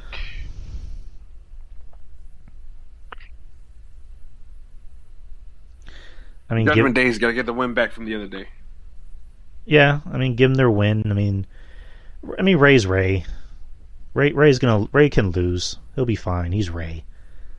So just give it to Judgment Day. They need it. They're younger-ish, but they need the rub more. So, and I'm pretty sure. I don't know if Edge is going to come back that night or he's going to come back on Raw. What do you think? Mm-hmm. I would do it here. Why not? At SummerSlam, pop with a bang, and apparently that's what Triple H wants to do. So why not? Why not have Edge return here? Yeah, good point. I'm still underneath the impression that Edge is not coming alone. Explain. Well, if you look at some of the other elements to his promo, like the red lighting, the blood, the lock and key, some of the other stuff that was hidden in those promos. Edge is unlocking a secret. A secret being maybe a secret friend or 2 or 3, because he's gonna need somebody to help back him up. That ain't gonna be enough, especially if Dominic turns on his father like a lot of people are predicting. And my brother's been wanting it. Oh my God! Nobody will care about that. Nobody. My brother's been booked this for like 2 years. Son, come back! Dominic punches Mysterio in the face. Like it's gonna be crash bang television, but that'll be like when my brother's been booking that for years now. But I'm still underneath the impression that could happen. But let's just take the Mysterios out of the equation. The Judgment Day dusts those guys off. Still, Edge is gonna need some allies that's gonna make him feuding with the Judgment Day worth a shit. And I'm sorry, Rey Mysterio and his son helping Edge, that ain't gonna be enough, man. That's not gonna be enough to wet the throat, because it's been kind of done to death already with the Mysterio part. And you gotta add Edge to the mix and think people are gonna care? No way. So I don't know who, but I think Edge is bringing somebody with him. Kyle saying Bray Wyatt. Could be Bray Wyatt. Bray Wyatt's been teasing a lot of shit on Twitter about mountaintops, on Instagram, mountaintops, holding the head of David and all this other stuff. So it could be. Is it Davey Richards? I'm playing. And he quoted Vince McMahon in his bio, and this is before Vince retired, like a couple of days beforehand. Oh, it could be. Could be. Maybe Triple H, especially now that Triple H is in charge, where him and Vince kind of bumped heads, but they kind of loved each other at the same time. Him and Triple H had nothing but, had a great relationship. I almost wish Bray Wyatt's his run in NXT was a whole lot longer than it was, because I felt like Bray Wyatt being NXT champion would have been great in December 2013. But they called him up, and rightfully so. That was a call up, well deserved. But I just think that now with Triple H being in charge, Bray Wyatt could be a strong possibility, and having him show up at SummerSlam with Edge, ain't a bad way to go. All right. But how do you do it? What could be the storyline explanation? Easy. Bray Wyatt was lost at the WrestleMania. I mean, you can tie it up. You can dress it up any way you want. But maybe Edge gave Bray Wyatt some advice. Hey, come with me. Help me fight these guys. You've been a leader of a cult like type, following and stuff like that. Like you know what to do in this situation. I've been involved in groups like this. What better way to make a big splash and come back by helping me take these guys out? Like, you can dress it up any way you really want to, as long as you're creative. And I got more faith in Triple H to be creative, because he's more in tune and more in hip with a lot of different things. So, yeah, agreed. But I guess we'll have to see. It's a step in the right direction. That's all I'm gonna say. The Raw on Monday, it was a step in the right direction. Mm-hmm. So we'll see. Next match: Logan Paul versus The Miz, singles match. No, Logan Paul's got to take this, right? Oh yeah, like. Logan Paul needs to be. You don't bring that guy in and have him lose to the Miz at SummerSlam. Logan Paul needs to be a heel. Like he does need to be heel. I agree with that. Like he's too unlikable to be a face. Like just yeah, he is. I'm confused as to why this guy is the babyface in this. Like they can easily fix it. Like he could win, and then the very next night he's getting booed, and he acknowledges the boos, and he can just be like, I beat the Miz. I beat a future Hall of Famer. I beat a 2-time world champion, a 2-time Grand Slam winner. What else do you want from me, people? Do you want me to come out here and dance and shuck and jive and just start talking shit about other people? Do you want me to throw pancakes in the audience and eat cereal and be a complete goofball? Is that what you want? Like just do that. Like be a heel. And again, it can easily be fixed. Easily. He could be like, "That's too fucking bad. You're not getting it." Yeah. What you're gonna get is a pure athlete, a man who went toe to toe with with Floyd Money Mayweather, a man who can get any woman in this fucking building, well, maybe not any woman, but the hot ones. Like just like be a fucking dickhead heel. He can do it. It's in him. Like he needs to be a heel, plain simple. Next is what's the next match? Bianca Belair defending the Raw Women's Championship against Becky Lynch. Bianca Belair. Bianca. I mean, this will obviously be a good match because these two can work. I mean, their match at Mania was really fucking good. So, I mean, I don't see why this match can't be good. So, Bianca's going to win it. Next is SmackDown Women's Championship, Liv Morgan versus Ronda Rousey. Ronda rouse me. Oh, God. Liv Morgan's winning this, and look, they can use this to turn Ronda Rousey heel, man. I'm telling you. Well, we were talking about this a while ago, where I said that the best way you can do this and protect both women is have Ronda just go apeshit crazy in the match. Like, have her start losing control because she can't put Liv away. She can't put Liv away. Liv, like, all right, let's do this. So let's say Liv studied Ronda.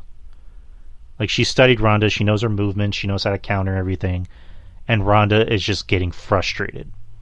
And she's even getting more frustrated that the fans don't accept her. And she just starts losing control and beating the shit out of Liv. She shoves the referee calls for a DQ. She has not Ronda, she has Liv in an ankle lock or an arm bar or whatever move she uses, and she won't let go. And then, the refs, the agents have to come out and get her off. Like, do that. Simple. See, I came up with that in 30 seconds. Yeah. And then to help make matters worse, you could just have like Shayna. Like I remember there was more to that you said, like have like Ronda be like act oblivious, like she didn't know that she took it too far, and you could have Shayna try to instigate it. Like, I think that'd be a great way to kind of like see that's the Ronda I know right there. Yeah. Or what else could be pretty cool in the match? Like, here's how you can add Shayna. Like, Shayna comes out and she you can set this up on Friday. Like, Shayna is like shit talking Ronda. Like, she's like saying, what happened to you? Like, what happened to you, dude? You used to be vicious. Used to be like the most vicious bitch I know. And now look at you. You're smiling, shaking hands, kissing babies. That wasn't the Ronda I knew. The Ronda I knew was the most cold-blooded bitch I've ever met in my life. And what is this? This is a fake. This is a fake. And then she just walks away. What is this? And then Ronda just gives her like her look. Like you can like that. That's how you can set it up.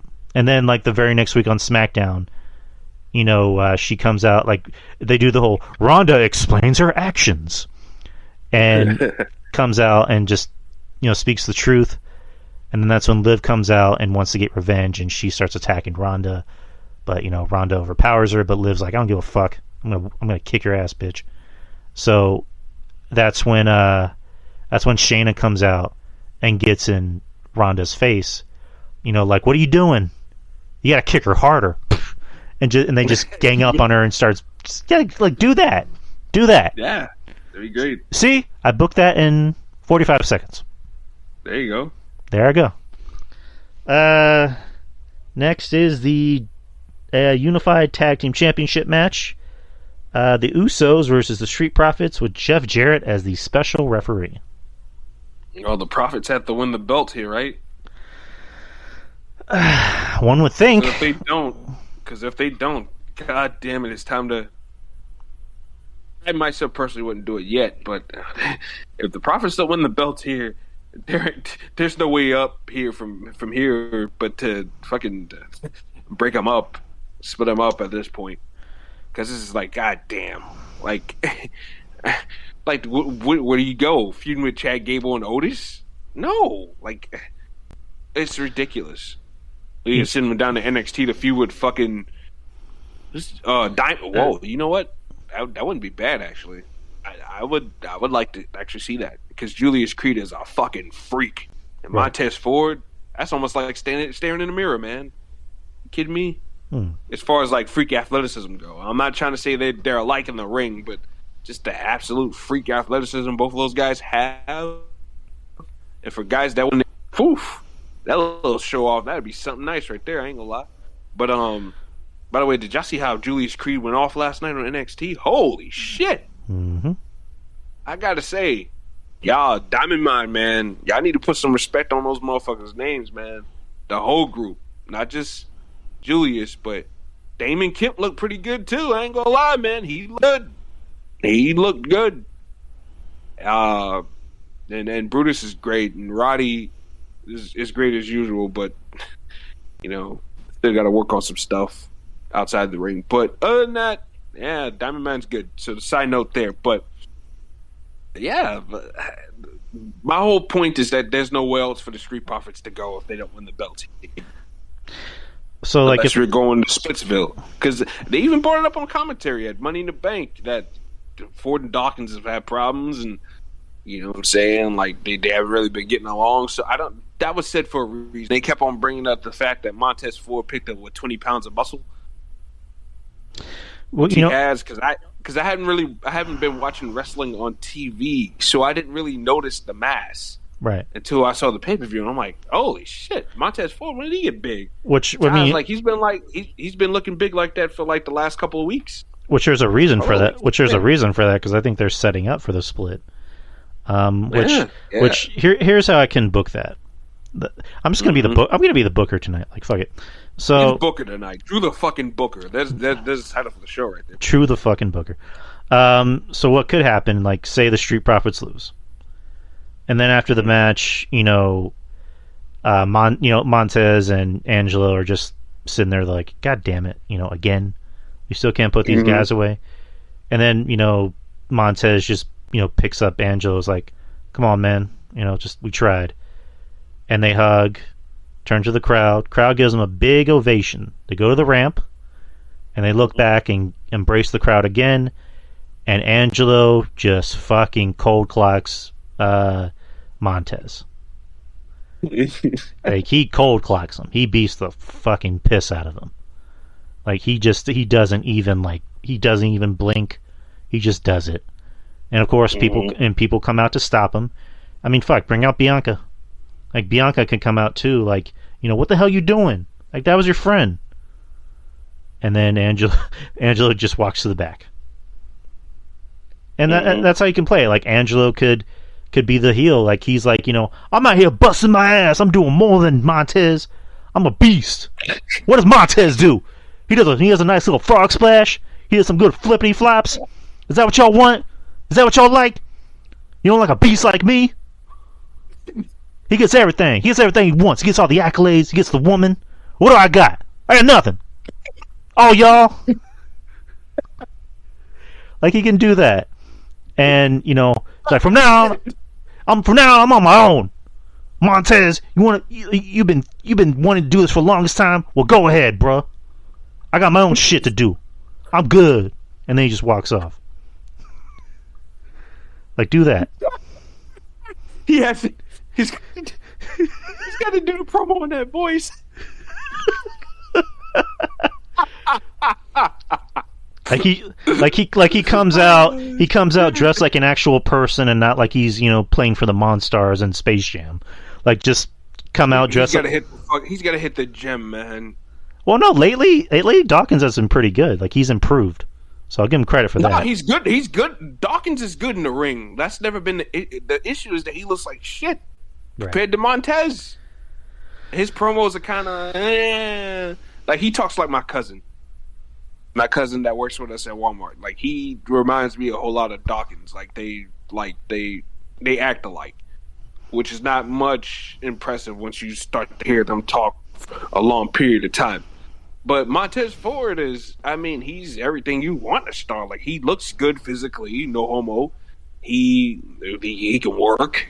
He can talk. He's charismatic as the day's long. And, you know, the one moment that spoke volumes to me, even though, you know, it could have went wrong, but, of course, it went right, was the moment, I don't know if you remember this, but he was making an entrance to the crowd.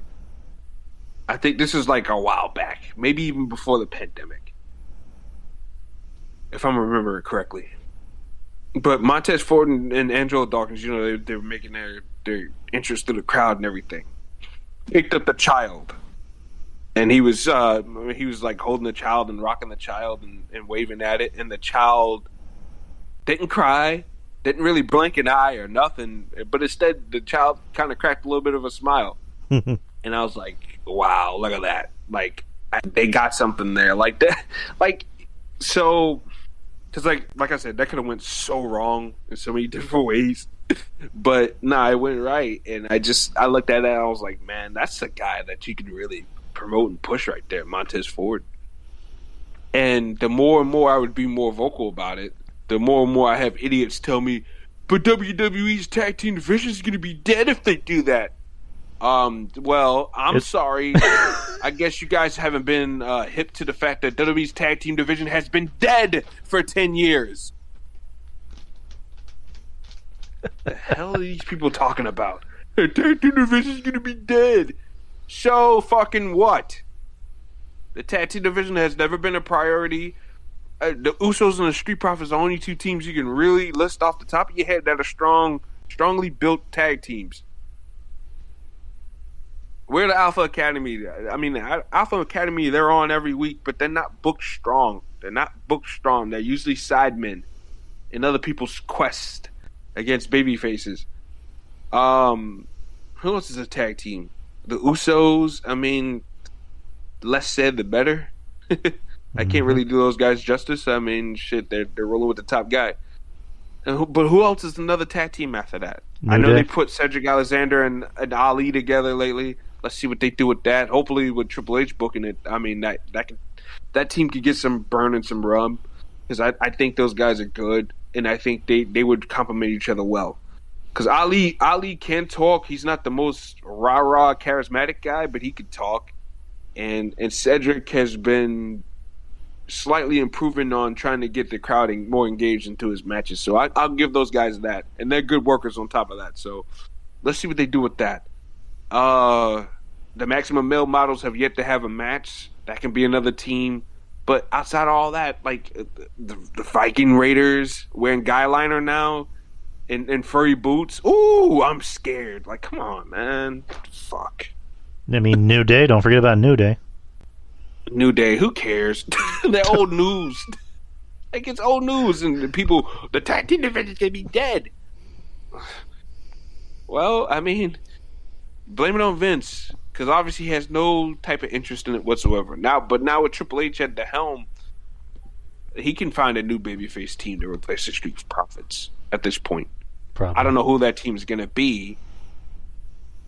If I'm Triple H, Humberto and Angel Garza would be getting a phone call from me about being my next babyface tag team. Because I think he can get the most out of Garza and Carrillo both. Yeah, but yeah, and I like those guys. I think those two guys, and yeah, I like those guys too. They don't do anything wrong, in my opinion. I think Garza's great, and like I said, I think his charisma, his machismo is rubbing off on Humberto, and Humberto is starting to enjoy himself too, but they just need to be consistent on television. And that's not their fault, that's the booker's fault. All right. But yeah, I'm rolling with the Usos because I just think that I think they're gonna go ahead with the split. If it don't happen immediately now, I don't think they're gonna put the belt on the Street Profits only to split them up. I don't think they're gonna do another Cora Jade and Roxanne Perez there. I just think they're gonna split those guys up slowly but surely. Yeah, agreed. I think they're going to keep it on Usos and do the split up at SummerSlam, and if not at SummerSlam, then the next day on Raw. So, let's see. Next match: Bobby Lashley defending the U.S. title against Theory. Bobby Lashley's got to keep that belt, right? Which is weird because if they decide to pull off the Money in the Bank thing that night, wouldn't it be weird to just have Theory lose and then cash it in? They do this all the time when they beat the Money in the Bank guy up. I don't know, but they've been booking Theory weird. Like ever since he got his push, and he was forced into the match, and he's forced on everybody. It's like, yeah, that's the point. He's the heel, but it's just like he's the heel. But that's always been like King of the Ring and Money in the Bank logic. Like the guy's always go on a losing streak. I don't know why, to see if he handles adversity well or whatever the fuck, but. Yeah, like that's always been the thing. Always called the Money in the Bank and King of the Ring curse. The guys that always win it, especially if they have it for a long period of time, they lose and lose and lose, especially big matches, if not every match, until they fucking cash the motherfucker in. I don't get it. I think it's stupid. I think you would want to keep a guy strong like that. But I tell you one thing though. I think they're trying to establish this guy as a guy that can kind of hold his own. See, they're all over the place with this guy, too, at the same time.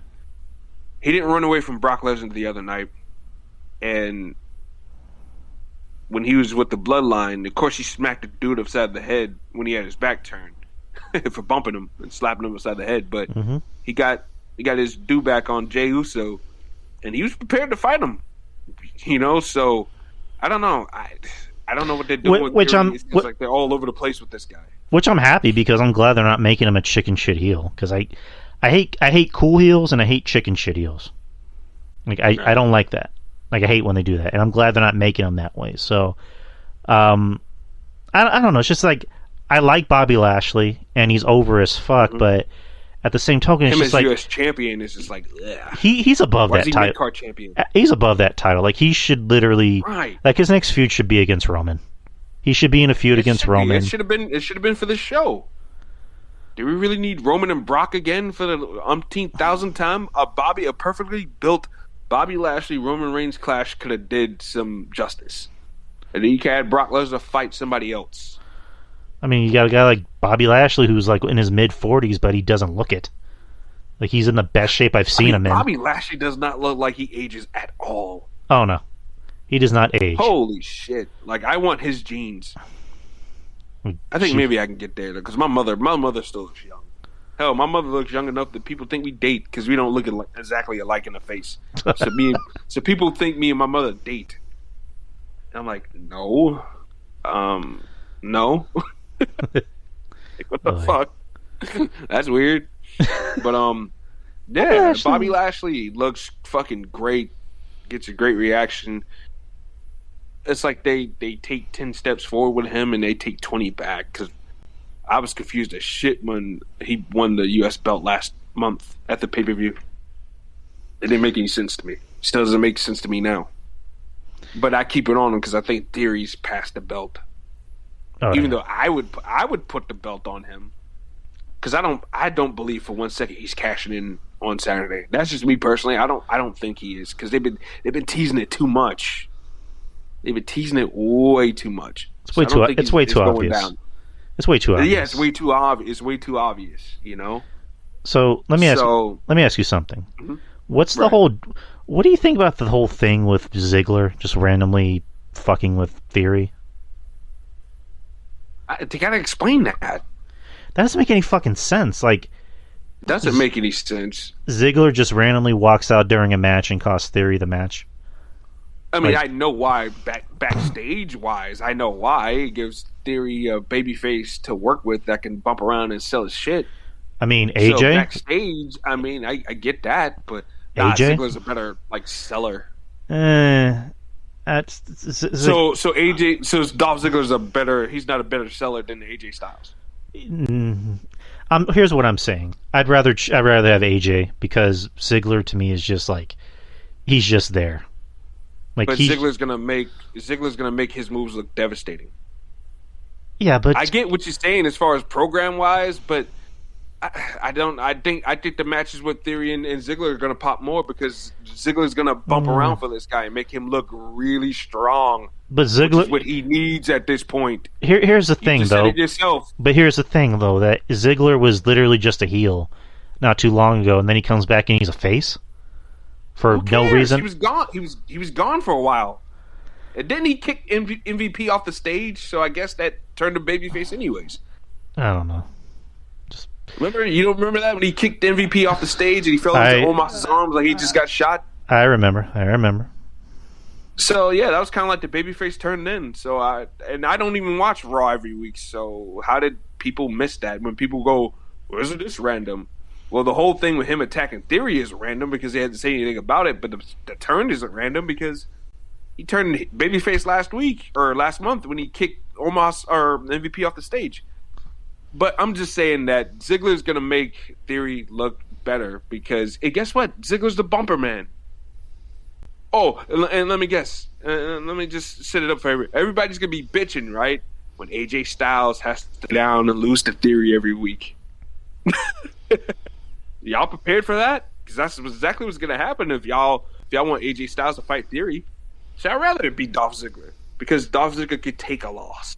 And he's going to make him look good. Yeah, but the matches I think are going to be good. I mean, I love AJ, but at this point, AJ's just here only to put over younger guys. Yeah, which is cool. I mean, I got no problems with that whatsoever. I would still throw AJ a bone, and the fact that he's not on this card is crazy to me. AJ in theory would have been the way I would have went for the U.S. belt. To be quite honest with you, I would have went with AJ in theory for the U.S. belt instead of Lashley. But I just think that AJ still has more on the bone than Ziggler does because Ziggler is seen as damaged goods, which is why, like I said, I have no problem with Theory beating him up and making him look good because that's what Theory needs. If he's going to be losing to upper tier main event, guys and upper tier mid card guys, he's going to need to beat somebody. He's going to need to make an example out of somebody. And why not Dolph Ziggler? He's the perfect doormat for that. Yeah, probably. He's like the one hoe in town that everybody gets a shot with to kind of see if they got what it takes to go. Like that's Dolph Ziggler, Hi, Cindy. Yeah, I'm gonna blow your back out tonight, so you better do some sit-ups and something. You better stretch out. I'll be at Carolina Lodge in a couple of minutes. Like that. That's Dolph Ziggler. So what you're saying is Dolph Ziggler is the Lisa Ann of WWE? Nah, Lisa Ann is GOAT tier. Like, no, we need like more of a lower tier. He's Dolph Ziggler's what's her name? The one with the fake lips that just won like Performer of the Year or something like that. What name? Adriana Chichek or whatever the fuck. I don't know if I'm pronouncing her last name right. No clue who that is. That's Dolph Ziggler. Dolph Ziggler is the Adriana Chichek of WWE. Everybody gets a shot at it.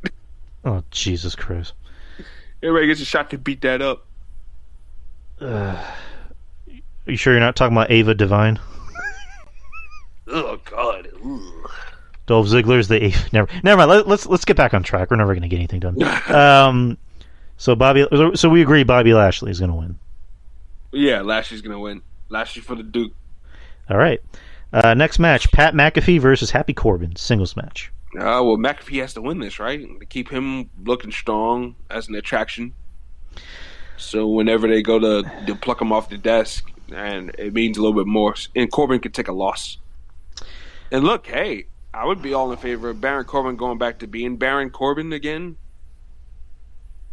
So, I mean, if this helps kill off the Happy Corbin character, I'm cool with that. So, McAfee for the Duke. Can't beat Pat. I want Pat to win, but never underestimate how much this company loves Baron Corbin. Triple H is running the show now. But does Triple H love Baron Corbin? Triple H doesn't love Baron Corbin. That's why he was so eager to give him up to Vince. Yeah, good point. Okay, Pat McAfee. Pat, I'm going with Pat. I love Pat. So going with this. This should be an entertaining match. Like this is the first anything with Baron Corbin that I'm invested in because of Pat McAfee. Next is what is the main event. Roman Reigns versus Brock Lesnar, last man standing for the Universal Championship, undisputed Universal Championship. Well, Roman Reigns about to smash him and stack him again, huh? Smash him, stack him, and hopefully, they're eventually gonna do another match down the line, but it's just I've been building this one up as the last one ever between these two. Yeah, but they say that about everything. But at the same token, it's just I think Triple H is on board with that. Which, good. I mean, if I don't have to see this match ever again, I'm good, but... Yeah, exactly. I ain't gonna die. We don't see Roman and Brock ever. Brock needs to start go back to putting over younger talent. Roman, is more than likely gonna feud with Drew at the, the Castle... Is that match on this card, by the way? Drew and Sheamus? Because it should be. That's on SmackDown. Why? It doesn't make any sense. I don't fucking know. It should be on SummerSlam because that helps make the title shot worth it, right? These two big guys beating the shit out of each other at SummerSlam for the right to go to the UK to fight Roman Reigns for the Universal title, which they're both UK natives. So, that to me, that would have meant a whole lot more had it would have been at SummerSlam, because guess what? They would have been fighting for something that's important. And not just having a bullshit match just to have a bullshit match, Well, I was going to say, with Seth and Riddle's match being off the card, do you think they'll, do a last-minute change and add this match on the card on Friday? I would like for them to do that, but I still think Seth is wrestling. I think he's still wrestling. I think he's going to still have a match on the show against who? I don't know. I do not know. But Jonathan Gresham. Oh, God. Oh, my God. That'd be funny. Just imagine him coming out and you just hear Pat McAfee, "Midgets, Cole! Midgets!" Michael Cole, who the fuck is that? Oh my God. That'd be great. Micro Man from MLW. The open draft. Court Bauer and Triple H have a working relationship. Oh, they do? No, I was just making a joke, but could be something. So that's SummerSlam. SummerSlam is this Saturday. Let's get to questions. All right. Yeah. The first question goes to Anna, your local Outlaw Mud Show. Let's see. This is for both me and you. If we were a wrestler, what would be our gimmick, and are we a heel or a face? You go ahead, Drew. Because I got mine together. My gimmick would be fucking someone's wife. No, I'm playing. My gimmick, I don't even know what my gimmick would be. Honestly, I never really. This is gonna sound kind of fucked up. I never really thought about a gimmick because I can't really see myself being anything. I could definitely see myself being a heel because naturally I'm just a heel at heart. I think I'm a decent person, but I think for the most part I'm a dick. As far as what my gimmick would be, I don't know, probably something similar to Raven-ish. The whole grunge punk rock look. Just coming out and just sitting at the bottom of the, or at the end, or not the end, but at the bottom of the ropes, sitting in the corner like that. That would probably be my gimmick. What about you? Oh, I'm halfway there because of the E-Fed work that I do, but yeah, like I would be a delusional king, a guy that thinks he's a king. And like if you guys see any of my EFED promos and stuff like that on Twitter, then you'll see you kind of see where I'm coming from. I'm this delusional guy that thinks he's a king, and yeah, I have a faction called Scorso Kingdom. You know what I'm saying? I have my own. I'm pretty much the Roman Reigns of EFEDs, honestly. Except I don't call myself the tribal chief. I call myself the Raven King. I'm the Raven King RTA. And, you know, I have Morgan at my side, and I have Ryan, and I have Jay, and I have a couple other people pulling strings for me as far as, like, in character-wise, you know, getting me title matches and this, that, and the other, and making sure certain people don't get title matches. You know what I'm saying? So it's pretty much the Roman Reigns dynamic, but like I said, I don't call myself the tribal chief, and I don't slap up my henchmen. They're not really henchmen either. Like we're all. That's one thing about it. Like we're all equals too. So it's kind of like the Roman Reigns thing, but a little different. I don't talk down to Morgan. I don't talk to Ryan and Jay and the rest of them. If anything, like I hype them up a whole lot more and stuff like that. So yeah, like I preach unity as well within the group, but everybody else could be damned. I don't care. So, yeah, that would be my gimmick. I would bring that to me if I was a wrestler. I would bring that with me on a wrestling journey. So, that's that. Second question from Anna: what is your Mount Rushmore of WWE feuds? Let's see. I'll start with this. Austin versus Kane. Oh God. Austin versus 2015. Austin versus Rock. That'll be the first. That'll be the first one. Let's see. I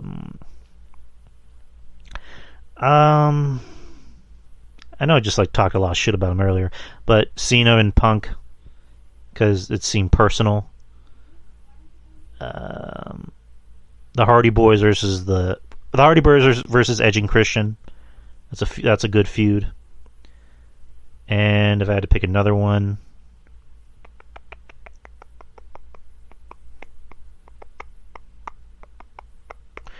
probably Triple H and Shawn Michaels. That'd be my Mount Rushmore. You? Mine would be Shawn Michaels, Triple H, Stone Cold Rock, and Edge and Undertaker. Edge and Undertaker had a great feud, man. 2007, 2008. Mm-hmm. So yeah, I think that would be my guys. You need to pick one more. One more. Alberto Del Rio versus Sheamus. Oh God! I thought you were gonna say Alberto Del Rio versus Paige. Oh God.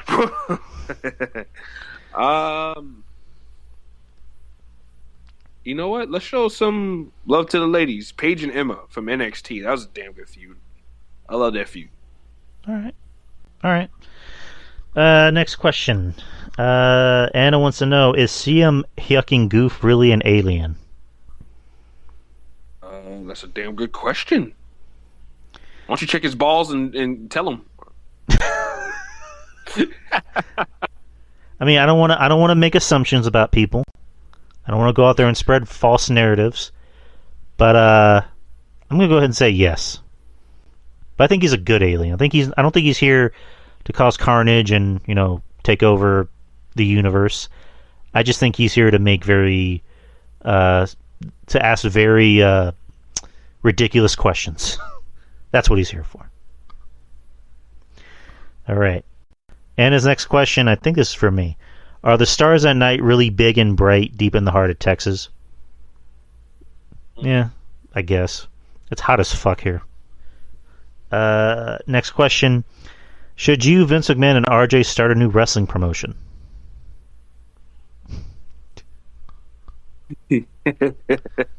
Oh God. Drew, is that a venture that you would be interested in doing?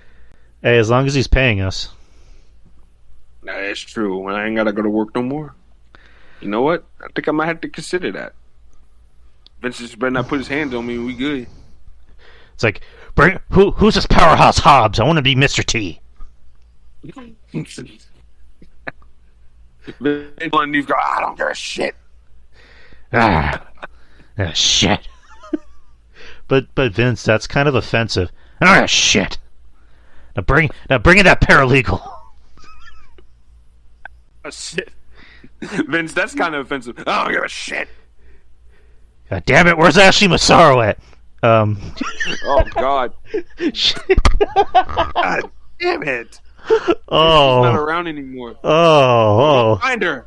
Oh, well, we can't. Go dig her. I'm not gonna. I can't say it. I can't say it.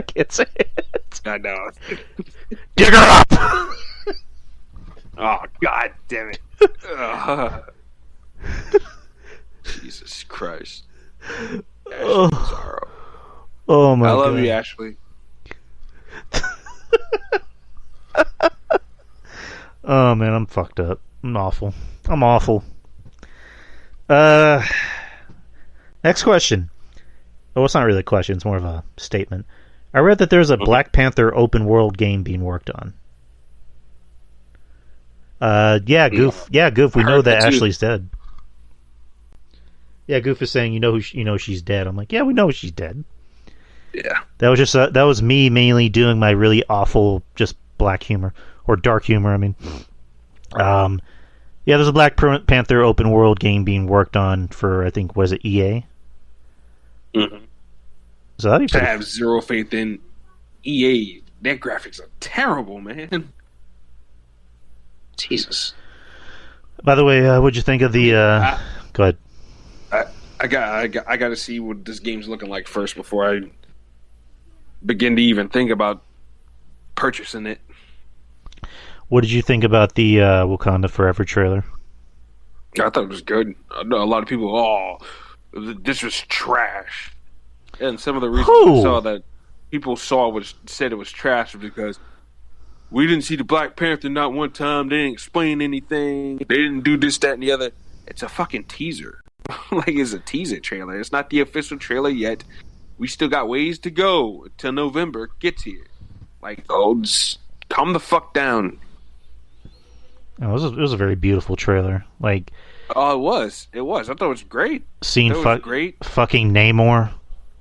Like yes. It leads you to want more, honestly, and that's what that's what it was all about. It was a droplet, man. People were tripping over it.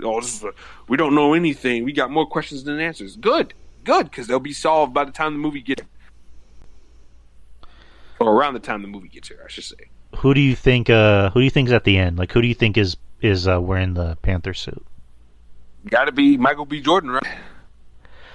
You know, when Kendrick says, "I'm awakened," and the claws get stunned, and his hand, the Black Panther's hand wipes out.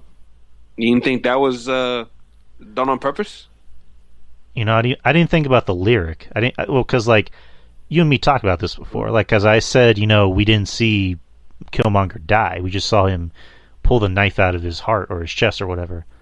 And T'Challa was like, "Fuck it, I'm going to save you anyway." So I'm pretty sure. I mean, one could say he did do the same thing for him that he did for Bucky. He put him in the ice. And basically, break, open in case of emergency. So maybe that's a thing in the movie where Namor's a fucking badass, and Shuri tries to go after him, M'Baku tries to go after him, Okoye tries to go after him. Their asses handed to him. And then they realize, we need somebody, and T'Challa's not here, so we need somebody. And what happens? I am King Killmonger. Red light, green light, red light, green light. I'm the king now. Ain't no more tribal shit. I'm the king now. What's up, blood? Nah. Good Lord. He just goes up to Namor. What's up, blood? It just punches him in the mouth. Start going at it. Oh my god. I'd be fine with that. I'd be fine with that. Or like Nakia, Lupita Nyong'o's character. I like her. Her I like. But yeah, Killmonger would be good because Michael B. Jordan's a star. You know, he'd be good. So yeah. So yeah, those are all Anna's questions. Or at the lightest, it'd probably be M'Baku, even though that suit looked a little too small on his legs. That's a big dude. Yeah, he's Aunts met him. That dude's a monster. Yeah, he's a thick boy. He's a big boy. So yeah. it's either Killmonger. Yeah. It's either Killmonger or possibly Nakia. Everyone wants Shuri. I personally don't want Shuri. I mean, Shuri's Shuri's her own thing. She's a supporting character, and also I wouldn't buy the fact that she all of a sudden, you know, knows these moves on how to train like a Black Panther. So, just I'm excited to see them introduce Ironheart in this. Who?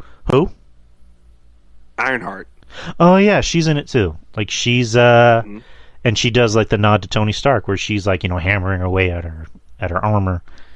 So yeah, and I like that the fact that they're introducing her in this, and then they're gonna do a show with her, I guess, in like 2 years or something like that.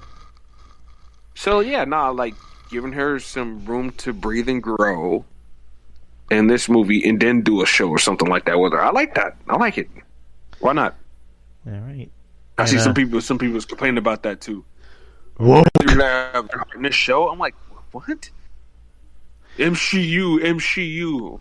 What the fuck are we talking about here? It's like you could MCU these nuts. Don't watch the fucking show. Like, what problem? What is wrong with grown? What is grown men's problems with grown women being in movies and having characters? Like, what's the problem with that? I don't know anymore. Who cares? No, I don't think it's an agenda. They're using what's in the source material. It's not like they're making these characters up. Ironheart is a character in the comic books. Fucking Miss Marvel is a character in the comic books. Fucking who else? America Chavez is a character in the comic books. What's the problem here? What's the problem? People want to fucking complain. Now I will agree. Like the only one thing that kind of pissed me off, and I would have screamed MCU, was the whole Taskmaster shit from Black Widow. That pissed me off. Yeah, that was bad. That was bad. That was BAD. That could have been handled so much better. It's just like Taskmaster's such a badass character, and it's like you pulled a fucking Mandarin from Iron Man 3 on him. Yeah. You pull a Evan Peters from WandaVision on him. It's like, stop doing that. Like, stop. Like, here are 3 things I want the MCU to stop doing. Stop doing that. Mm-hmm. Stop introducing characters that are fucking cool, but then do the whole, that's not really them. This is really, like, no, stop. Yeah. And also stop doing this whole thing in movies where you do the whole, you know, this item is ancient, it's been around for centuries, or this person has been here since the dawn of time. And it's like, well, then where the fuck were they in Infinity War? Like the Eternals. It's like the whole was it the Eternity thing in Thor? It's like, you're telling me that Thanos didn't know about that? Like, if Thor knew about that, you're telling me then that Thanos didn't know about that? It's like, whatever. A lot of loopholes there. They need to stop doing that. They really need to stop doing that. But anyways, let's get with these questions. Thank you, Anna, for the questions. CM Hucking Goof. Here we go. Mr. Game Warden, I hope you can help me. I've been told I can shoot at wabbits and goats and pigeons and mongooses and dirty skunks and ducks. Can you tell me what season it really is? In season.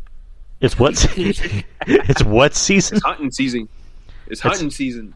It's hunting season. There you go. That's your answer. It's coming up soon. It's coming up soon in South Carolina too, by the way.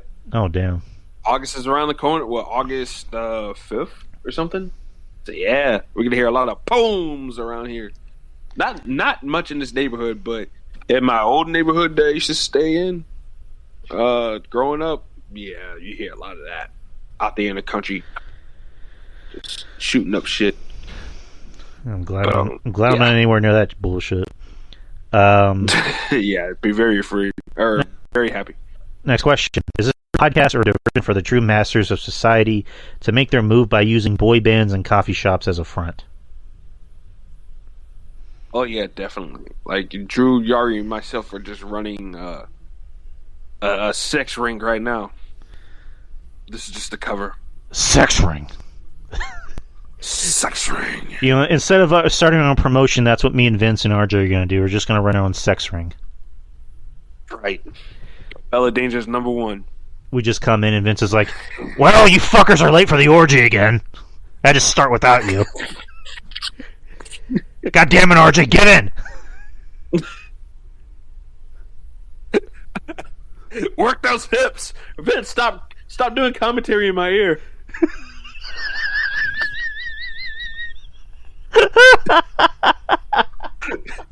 Damn it, tell her you're gonna beat it up. God damn it, your position is all wrong. Beat it up.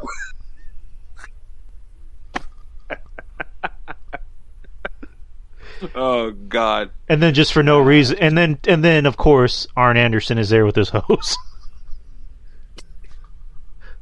All the women must be hosed down. RJ, not RJ, Arn, Arn, get this side. God damn it! It's like, is that Brock? Is that Brock with you? Yeah, the boy couldn't do much in wrestling, so I gave him the only job that I think he can do, and that's work the hose. He's still learning, but he's a good kid. Give him a chance. No, Brock could be the baby oil pliant. Oh, Jesus Christ. Son, make sure you get right there in those shoulders. His shoulders have to be glistening. And then all of a sudden, oh my God! And then all of a sudden, you just hear "Woo!" Oh my God! All right. Next question: is the man bun the mullet of our generation? Yes. Yeah, I agree with that. Man buns. Next question: how unfair is it that Pride gets its own month, but the other 6 deadly sins don't get their own months?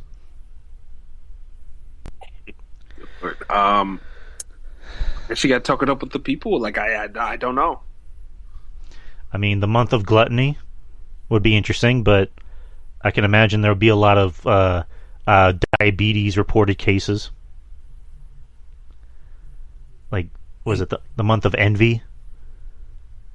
Like, what are you supposed to do? Just be jealous? I mean, just be jealous of everybody for a whole month? Yeah, it's crazy, man. Okay, next question. Is Anna real, or is she just Daniel Day-Lewis preparing for yet to be revealed movie role, only a figment of our imagination like Meg was to Mayor West? Oh, good Lord. I mean, that's a good theory. I mean... Yeah, that's a good theory. Daniel Day-Lewis was pretty good at preparing for roles, so... Anna, are you really Anna, or are you really Daniel Day-Lewis? And didn't you, like, retire 5 years ago? Yeah, did. I'll never know, according to Anna. Next question. Whenever you see helicopters when you're driving, do you just pretend you're Ray Liotta in Goodfellas? No, I pretend I'm OJ. OJ. I'm just going to say OJ too. Next, if woodchucks could chuck wood, how angry do you think lumberjacks would be? Would you survive the inevitable war between lumberjacks against woodchucks and their allies, the beavers? I don't think so. I mean, yeah, I don't know. That's too much wood flying around. Oh, and that might sound like a dream to many women and men of who love that. But yeah, for the rest of us, that could be very dangerous. It's too much wood. God damn it! There's too much wood here. You might lose an eye. Just. Shit. Vince, there's too much green in this orgy.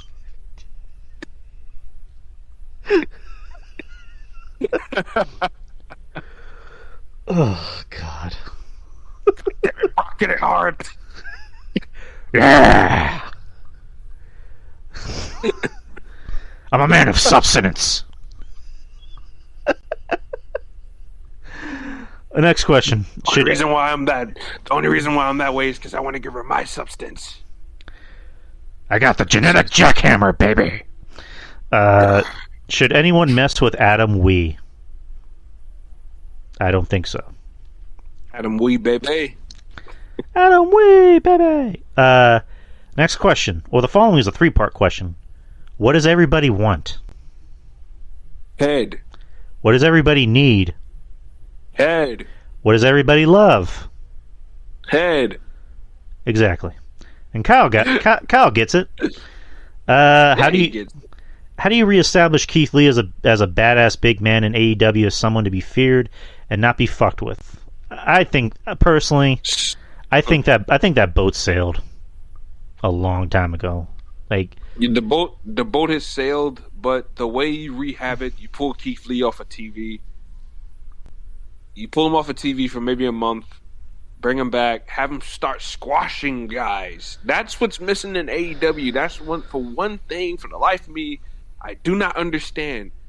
They can't utilize a squash match to save their life, and when it is, it's for a smaller guy squashing another smaller guy. But they got big guys like Brody King, who should be. Now, granted, he handed Darby his ass last week. I was impressed with how that went down, like the whole angle of it. But we need more of that. Some of these bigger guys need to be beating some of these smaller guys like that. That's what Keith Lee needs to do. Establish I forgot his name and his moves, but establish the spirit bomb and the other what do you call it? The BBC. we used to make fun of it when they called it the NXT. The Big Bang Catastrophe. Like establish those moves and just have them squash guys left and right. And have him do that fucking pounce to people backstage. I think that'd help too. That'd be funny. Jungle Boy just talking, and all of a sudden he flies across the room. When you see the camera again, Keith Lee's just staring right at him. I would love that. That'd be cool. Oh my That'd be goodness! so I can't believe I just did that with such ferocity and velocity. And also just like, again, that's the thing we joke about, but it's like, just I'm not saying talk like a big angry guy. Because not everybody can do that. I mean, because we want to smash you. Like, just everybody can be Von Wagner now. I mean, just have some fucking like emotion in your voice. Like, if you're pissed off, act like you're pissed off. Don't just be like, we're gonna throw fisticuffs, and then we're gonna have a wrestling, whatever. We're gonna have a wrestling contest. We're gonna have a wrestling contest. We're gonna have a match where we give fisticuffs, and whoever is the last man standing is the winner. Like, just fucking be a badass. Like, I've seen you do it before. Smash you. I'm not saying I want him to talk like how. I'm not saying I want him to talk like how I think Angelo Dawkins would talk. Like, be like, bruh, I'm about to come out here and smash these motherfuckers, yo. Like, don't be like that. Yeah. I mean, just I don't know. Yeah, just, with a little bit more intensity, you gotta pick it up a little bit. Hey, blood. Like, I'm not saying that. Like, just hey, blood. I would pop so much if Killmongers came out and looked at Namor and said, "What's up, blood?" But somewhere Marvel's listening to our conversation. Blood. Write that down. Blood. I don't know. I think the boat has sailed on Keith Lee. I mean, I don't want to be Mr. Negative, but it's just like he's already proven he just doesn't care. Like he's content with just going in, collecting a paycheck, and just watching Dragon Ball Z. And I like Dragon Ball Z, but it's just, come on, like, just you're a failure. Like, you could have been a bigger star than you actually already are right now. And I mean, granted, yeah, we know you had COVID and you literally almost died, but it's like, come on. So, yeah. Next question. Who are your top 5 favorite wrestlers today? Tag teams count as 2 entries.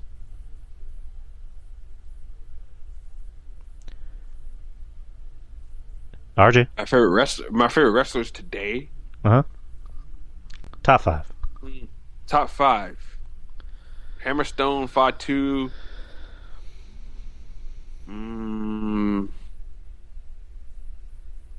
Hammerstone, Fatu. I don't know, man, because booking kills it for me. No matter how good of a performance somebody has, like booking, inconsistent booking, stuff like that kills it for me. Like, Ricky Starks would be on my list, but his booking is so shit. Well, I mean, like, just like forget about booking. Like, this is from our perspective. Like, who is someone that we enjoy watching? Right, Starks makes the list, and Hammerstone Fatu Starks, Wesley, that guy is fucking unbelievable, man. And Ricochet might need to be concerned. That's all I got to say. And number 5,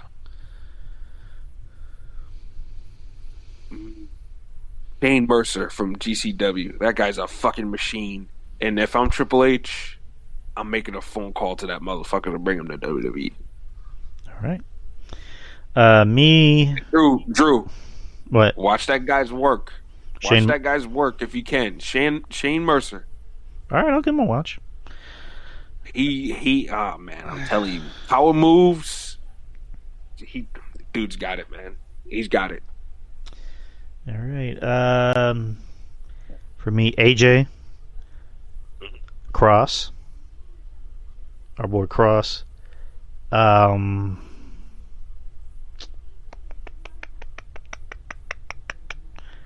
I'm trying to. This is hard. Harder than you think.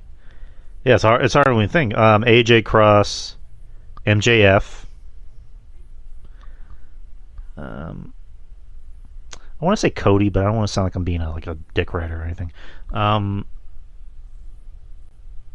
do like Ricky Starks. That's another favorite of mine. And who's a good number 5?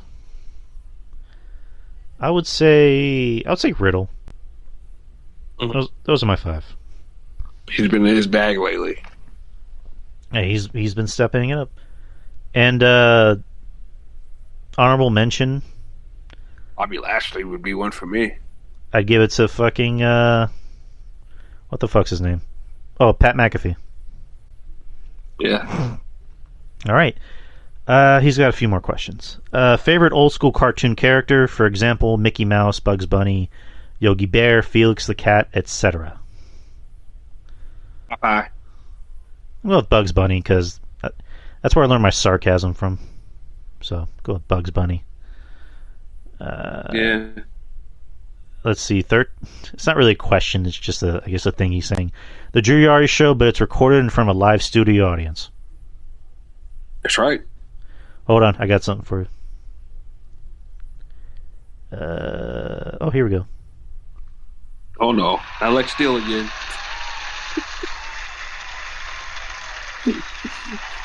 The Drew Yari Show featuring Lexington Steele. There you go. We got live claps. Let's see what else I can give you.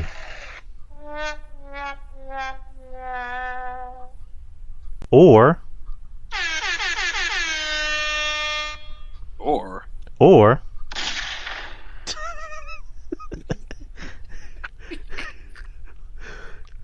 God damn it, Vince, what are you doing with that gun?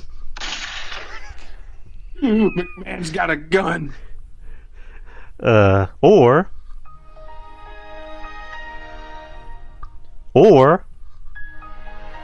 No. Or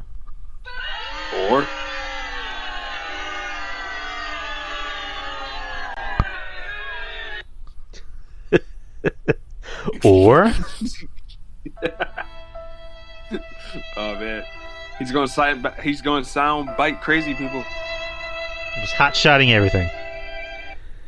Oh, no. What's next? Or that violin.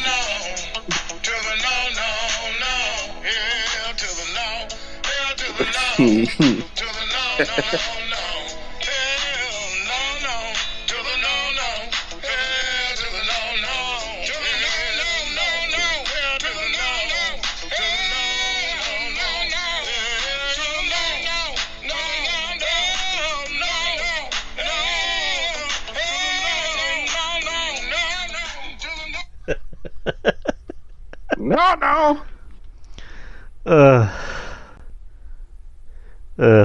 One more. This is a classic.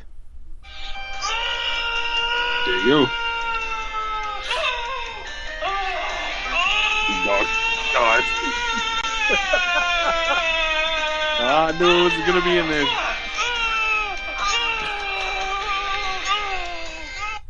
Okay. That's enough of Oh, that. good We Lord. have to finish these questions before Spreaker cuts me off. God damn it. Okay. His next question: did you ever listen to the 2-season Wolverine podcast that Marvel put out a few years ago? If not, you can check out the series here. I actually did. I listened to a few episodes. Didn't get to finish it. I know they're doing an Old Man Logan podcast, and Robert Patrick, T-1000, he's going to voice Old Man Logan. So Old Man Logan in his house. that's pretty cool. And he's going to be here for Alamo City Comic Con. So can't wait for that. Last question: who are your top 5 hottest women in pro wrestling today? Jesus. All right. You said top 5? Top 5. Dibbity bop. For me, top 5. I mean, NXT has like just about all of them, if you ask me. But Let's see. Gigi Dolan. She's up. She's in my top 5. I can't even do this in order because I don't know who to pick. Actually, you know what? My number 1 is Bailey. I'm going to go with Bailey. That's my number 1. My number 2 is Gigi Dolan. She's hot as fuck. I like JC Jane. I know people shit on her and they'll say like, "Oh, she's the average one." I'm like, she's fucking hot. She is fucking hot. yeah, she really don't rock. She don't rock my boat. I mean, she's my favorite. I mean, she's one of my favorites. I like her. She seems pretty cool. Yeah, And I don't know. I think she's hot in my opinion. So she's number 3. Yeah, that's cool. That's cool. Number 4. Number 4. I would pick.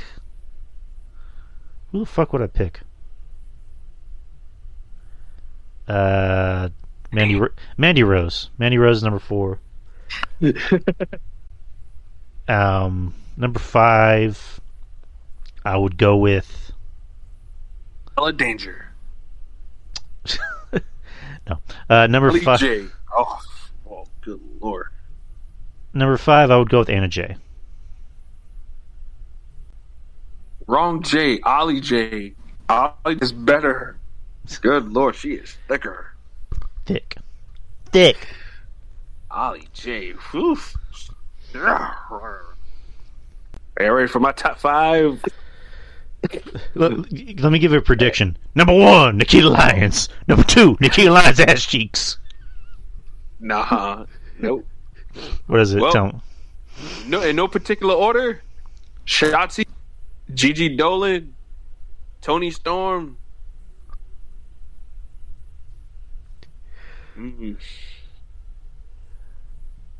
Marlo. She's one of the newer girls on NXT. Uh-huh. Good Lord. And number 5, Nikita Lyons. There you go. Let me make a change in mine. I'm going to replace Mandy Rose with Shotzi. Nah. Oh my God. I love Shotzi. Shit. Love her. All right, and I love think her too. that's all of Goof's question. Thank you, Goof. Next is Kyle. He has quite a few as usual. What's up, Kyle? RJ, how often does it rain in South Carolina, and do you get severe thunderstorms? It rains a whole lot. When it sometimes it goes weeks without rain, but when it comes, it comes. It's been raining like nonstop. I would say up until earlier this week, it's been raining nonstop for like 2 weeks. So when it comes through, it really when it rains, it fucking pours, my man. But as far as like thunderstorms, same. Not often, but when it does, like you really gonna know it. But it's not that bad though. At least not in my area. Like it's not to the point where power is gonna be out for a long period of time or anything like that. And something gets knocked off or something. So it's not that bad where I live at. It's not that bad. But like I said, when it comes through, it really comes through. It's laid on heavy. All right. Next is what the hell? Why is it called real estate if there's no fake estate? Fake estate is fake boobs and fake ass. All right. Here are Goof's top 5. Natalia Class, a.k.a. Serena De La Renta, Jade Cargill, Nikita Lyons, Taya Valkyrie, and Casey Lennox. That's an interesting top 5. Deeb. No, Selena De La Renta. Oh, Selena De La Renta. I think you said Serena Deeb. I was about to say. What? Better you than me, I guess. Serena Deeb, like I think she's a great wrestler, but I don't find her attractive. I I don't like. I don't find her not to say she's ugly or anything like that, but compared to like other women in the AEW locker room, it's not even close. She looks like a young grandma. Yeah, she does. Like she has that bitchy face. Like even if I was to be attracted to her, I probably wouldn't even really even talk to her anyways because she's just I don't know. Why's your hair all messy? You know, Jesus. She seems like that type of woman to be asking all those questions. I don't know. Next is what's the most money you've ever spent on a ticket? Like a wrestling ticket, or just like I guess an event ticket? For me, it was like, who the hell is meowing at my door? For me, it's like, I'm trying to remember. I think it was like two. I think it might have been like 200 something bucks, and that was just a ticket for me. And that was when I went to Vengeance in San Antonio in 2011, and I bought floor seats, and I didn't even know there were floor seats. I thought they were just closer to the floor. And then when I actually got there, they're like, "This is where you're gonna sit." I'm like, "Oh, okay." And I got to take home my chair, and I still have it to this day. What about you? So you got that lovely chair of Mark Henry roaring? Yeah, eating my asshole apparently. Oh, good lord. He is butt munching like a motherfucker, man. Take it in, motherfucker! Yeah. Somebody's ass gonna get ate. Whoa! Boy, what the hell's wrong with you?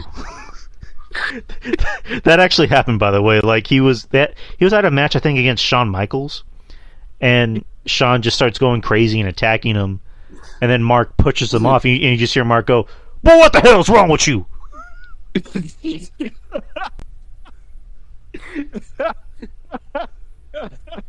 Use Mark Henry voices on point. Oh, man. The Hall of Pain accepts all visitors. Somebody's gonna get their ass ate, then I'm gonna take a nap.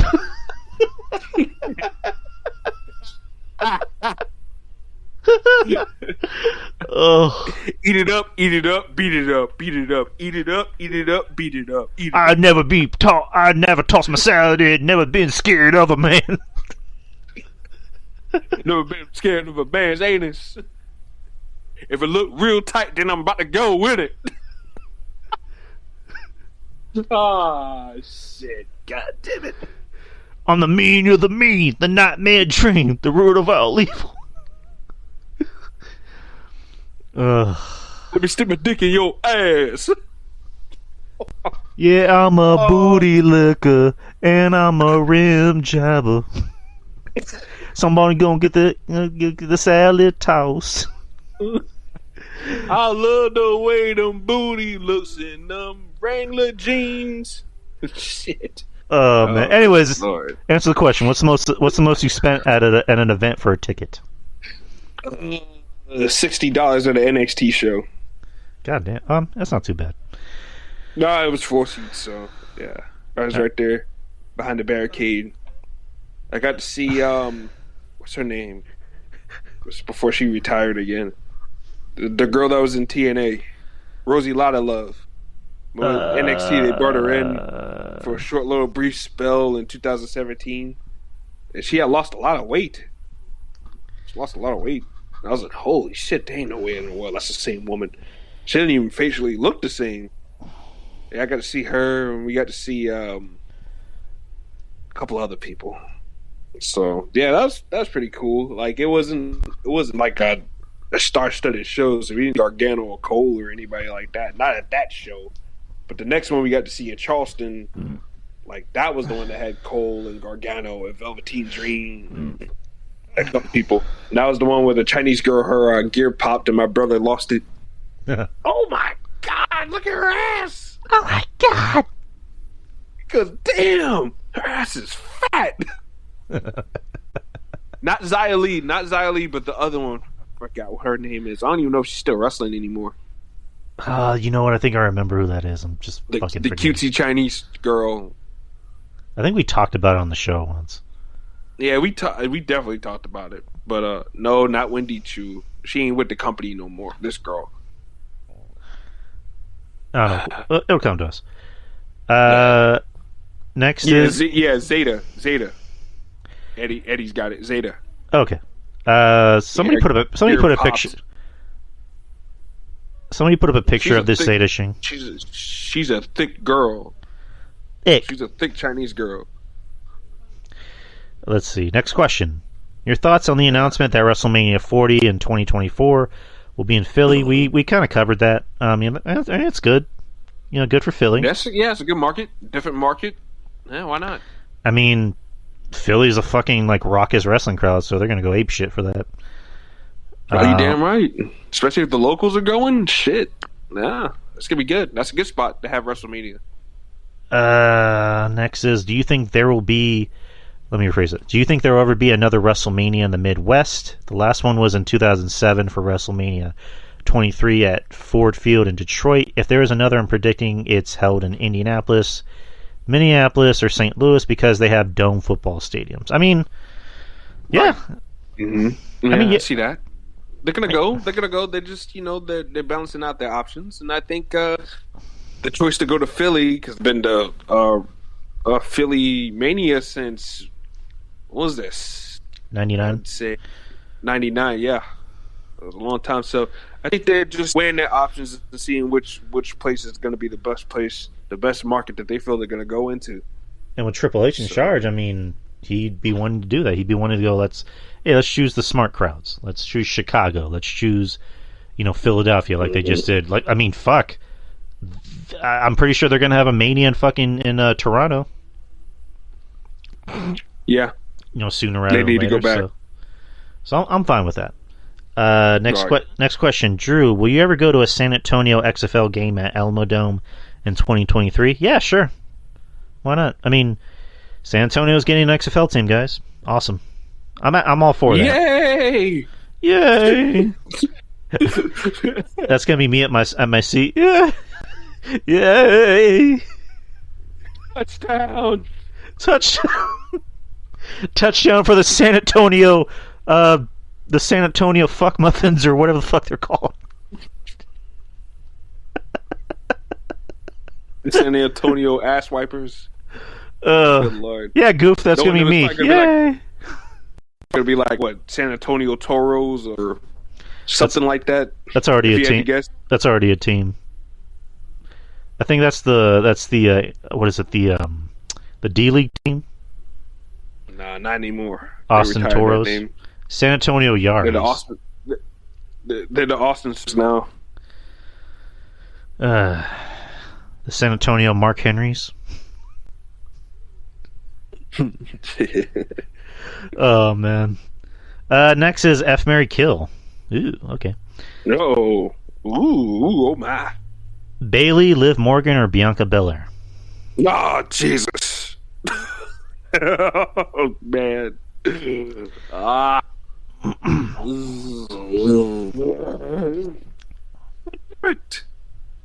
Who sent this again? Kyle. Kyle, me and you can have words after the show, all right? We're going to talk. Yeah, we're going to have words after the show, all right? RJ going to show up to Kyle's house and beat his ass. How dare you ask me this stupid shit? Boy, what the hell's wrong with you? Boy, what the hell wrong with you? Your mama dropping in your head? And just turn around. See you later, young blood. Keep change. Oh, good Lord. Oh, my God. Okay. F Marry Kill. I mean, I'm marrying Bailey because Bailey's my girl. I love Bailey.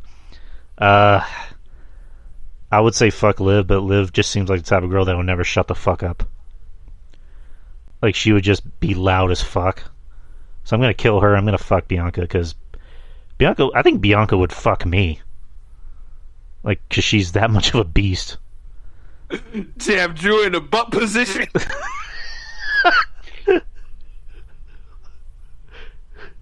Dude with his legs hiked up in the air. No, boy, you gonna get this work, boo.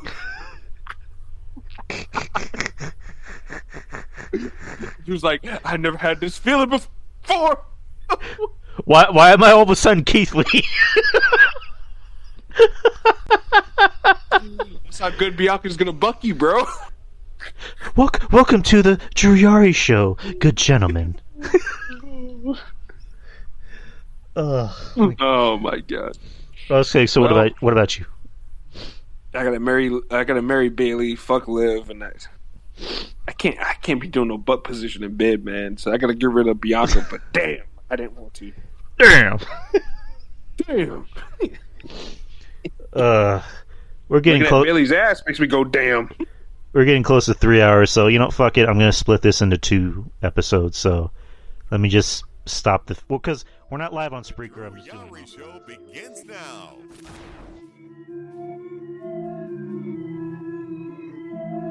The Drew Yari Show. It's Drew Yari.